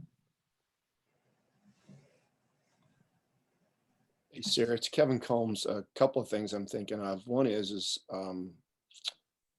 before we did this morning, I'm in CATS. So there's a couple of things happening. There's some smaller kind of programs spinning out at SBIR to look at things just like customer discovery, which I think is going to be the big issue for you, is really pinning down exactly where this fits. You know, is it a home health product? Or is it an in-hospital product? You know, what markets make the most sense? Where's the opportunity? Those types of things. So one is, and I think Guy consultants probably will be able to help with this, but look at that closely. You know, that the bigger program, you got 100 customer discoveries. This pilot program that we're spinning up here, there's, I think, 8 locations now in the United States. It's more of a mini program. It's shorter, not 6 weeks in length. And we're really looking for 25, 30, and really trying to hone in on customer discovery value prop. Okay. So think about that. The other aspect is, you know, it'll be interesting what you can get IP on. That's going to be, you know, I mean, you're in a prototyping stage now, right? Yes. So it's going to be very interesting what you can get IP on. Although there may not be something in the market right now that does exactly what you do, there's an awful lot of players in this particular space. And I wonder about that too, Guy, if you have somebody that can help her, you know, take a look at you know, this concept and you know, see where that IP opportunity exists, or might be burdened, if that makes sense. So no, yeah, there's a technical analysis company that we use just to do that. So they'll take a look across, you know, and see. I love what you're doing, Sarah. I can give you 2 personal scenarios. One, a home health one that brought the rescue squad to my mother's house because, you know, a lead pulled loose, and the other, when I got engaged to my wife, my father-in-law was in the hospital in Morgantown. He had had a major heart attack, and he was in the ICU. I talked to my mother-in-law, and I gave my wife the ring the night before. We went in to see her father, and my wife was sitting on his chest, and she dislodged his, you know, one of his leads, which brought the code team in. We thought we killed him. So I mean, those are anecdotal, but I'm just telling you, I know there's customer discovery opportunities to uncover and make more certainty. You know, those leads do come unplugged a lot. So anyway, that's the one thing that I dealt with as a nursing assistant the most, is we would be looking at the monitor and someone's heart rate would just go crazy, and it would be because their lead just came off. They were either rolling around in bed or trying to get comfortable and going to sleep. Yeah, and like I said, in the hospital, you're going to see. I mean, the crash cart came in; they kicked everybody out of the room, right? So you've assembled a team, and they are on the way to save somebody's life. And when it's at home, it takes a lot more resourcing to go do that, right? Because there's not a team sitting there, but somebody's got to go, depending upon what's happening there. Usually a phone call comes and it gets worked out before that happens. But in my mother's case, nobody answered the phone. So, you know, the full on squad showed up, and, you know, we had no idea that it wasn't operating appropriately.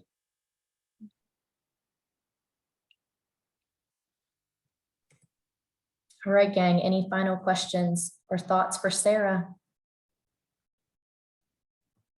Okay, thank you, Sarah. Thank you. Okay, team, thank you for your time and expertise today. To provide any additional feedback to those students that we saw today, you can do so via reviewer, or you can also email them directly. I will be reaching out to you individually next week so you can provide me with feedback. Side note, I do hope that we are back in person next year. Zen Starter Board students, you may now go to the separate Zoom room. I will meet you there in just a couple of moments. We will be back live at 1 o'clock with the announcement of the Zen Starter recipients. And I will turn it over now to Dallas, who will be discussing bridging innovation and the Zen Starter program. Thanks, everyone.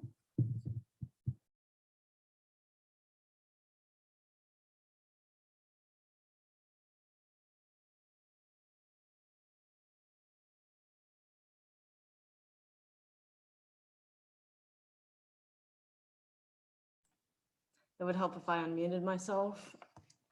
So I'm going to give you guys a quick rundown of Bridging Innovation and the Zen Starter program that is sponsoring this. So earlier this week, we kicked off Sorry to interrupt. I'm sorry. Should the judges stay on or are we dropping off?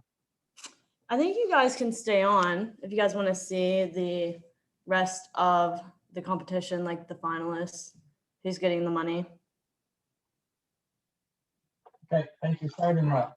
No, you're fine. So earlier this week, we kicked off the virtual Bridging Innovation with bringing together various competitions from across the state that promote and foster entrepreneurship in West Virginia.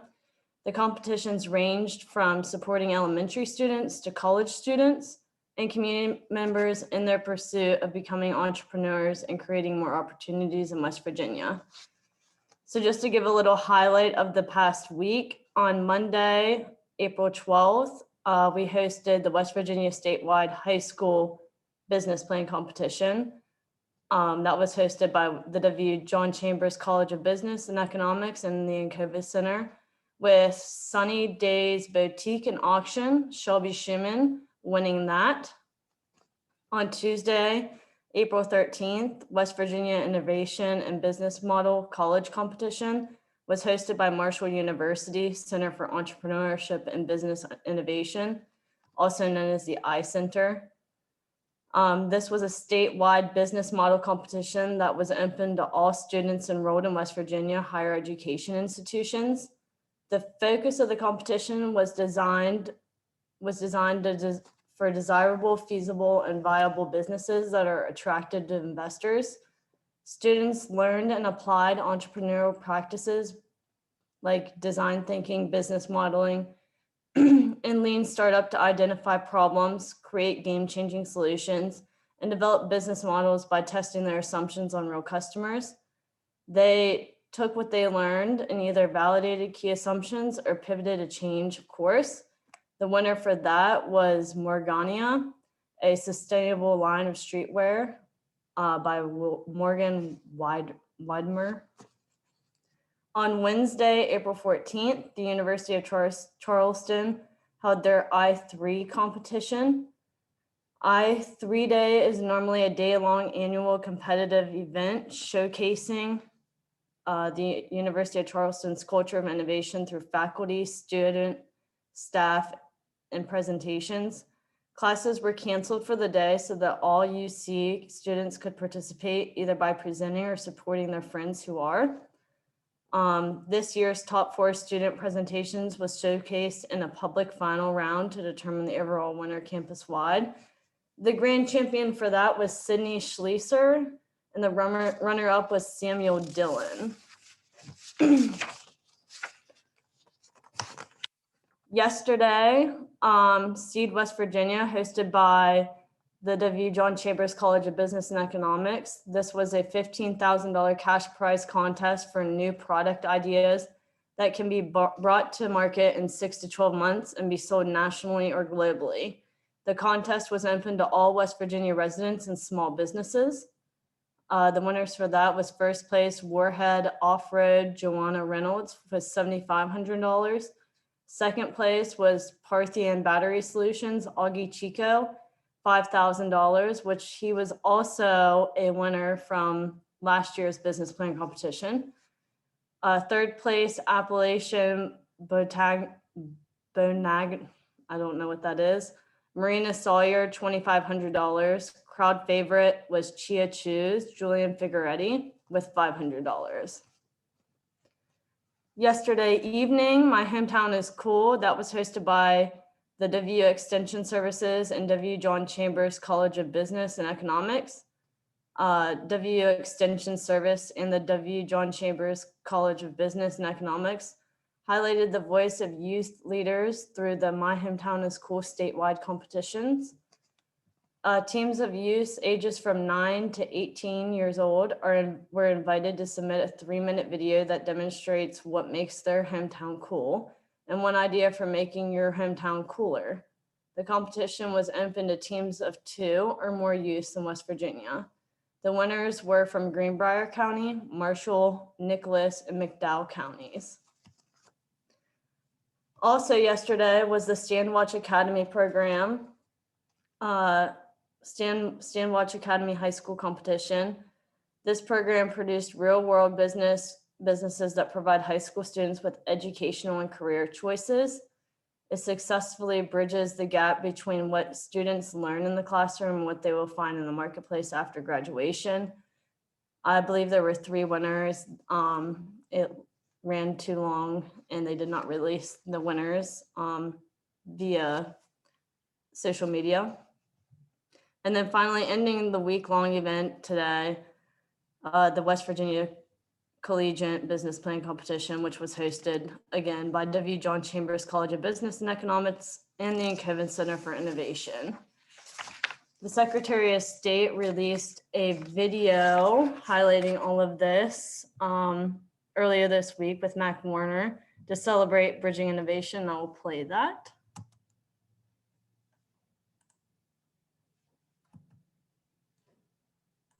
Hi, I'm West Virginia Secretary of State Mac Warner.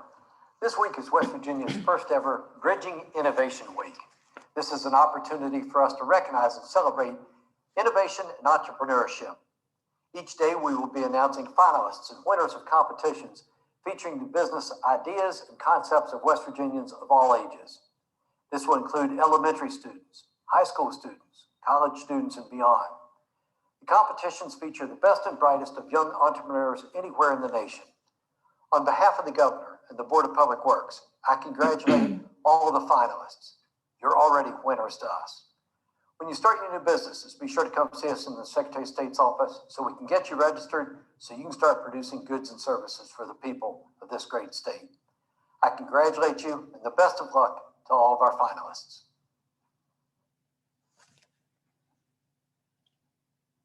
Hi, I'm West Virginia.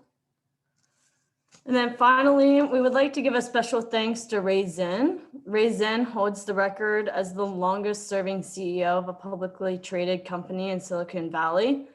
He co-founded his semiconductor company Mersal without venture capital, a feat that was almost unheard of in his field, and led his company profitability for 36 of the 37 years he was CEO. He holds over 20 patents for semiconductor design and is the author of 2 books, Tough Things First and Zen of Zen. In 2016, he founded Zen Starter to instill the next generation of entrepreneurs to create enduring businesses. He provided seed money for promising business plans and to provide students with the leadership, management, and entrepreneurial knowledge of Ray Zinn. He donated $5,000 today for pre-BBC business plan competition, pitch competition. $10,000, $1,000 goes to each of the finalists just for making it to the finals, and $20,000 of at-large money that will be distributed by the student board today.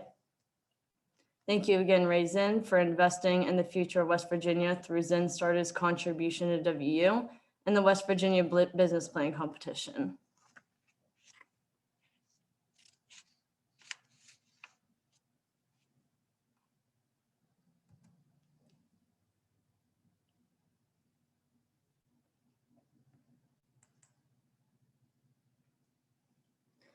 While they are deliberating, you guys can take a break. We're gonna get the finalists set up to see how the money is distributed.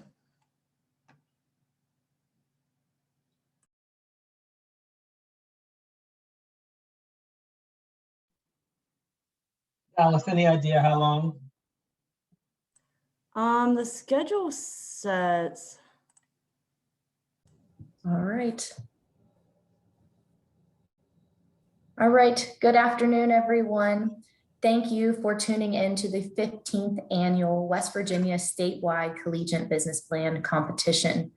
I'd like to say thank you to all of the teams that participated today. I know how much time and effort you put into these presentations, and we were truly blown away.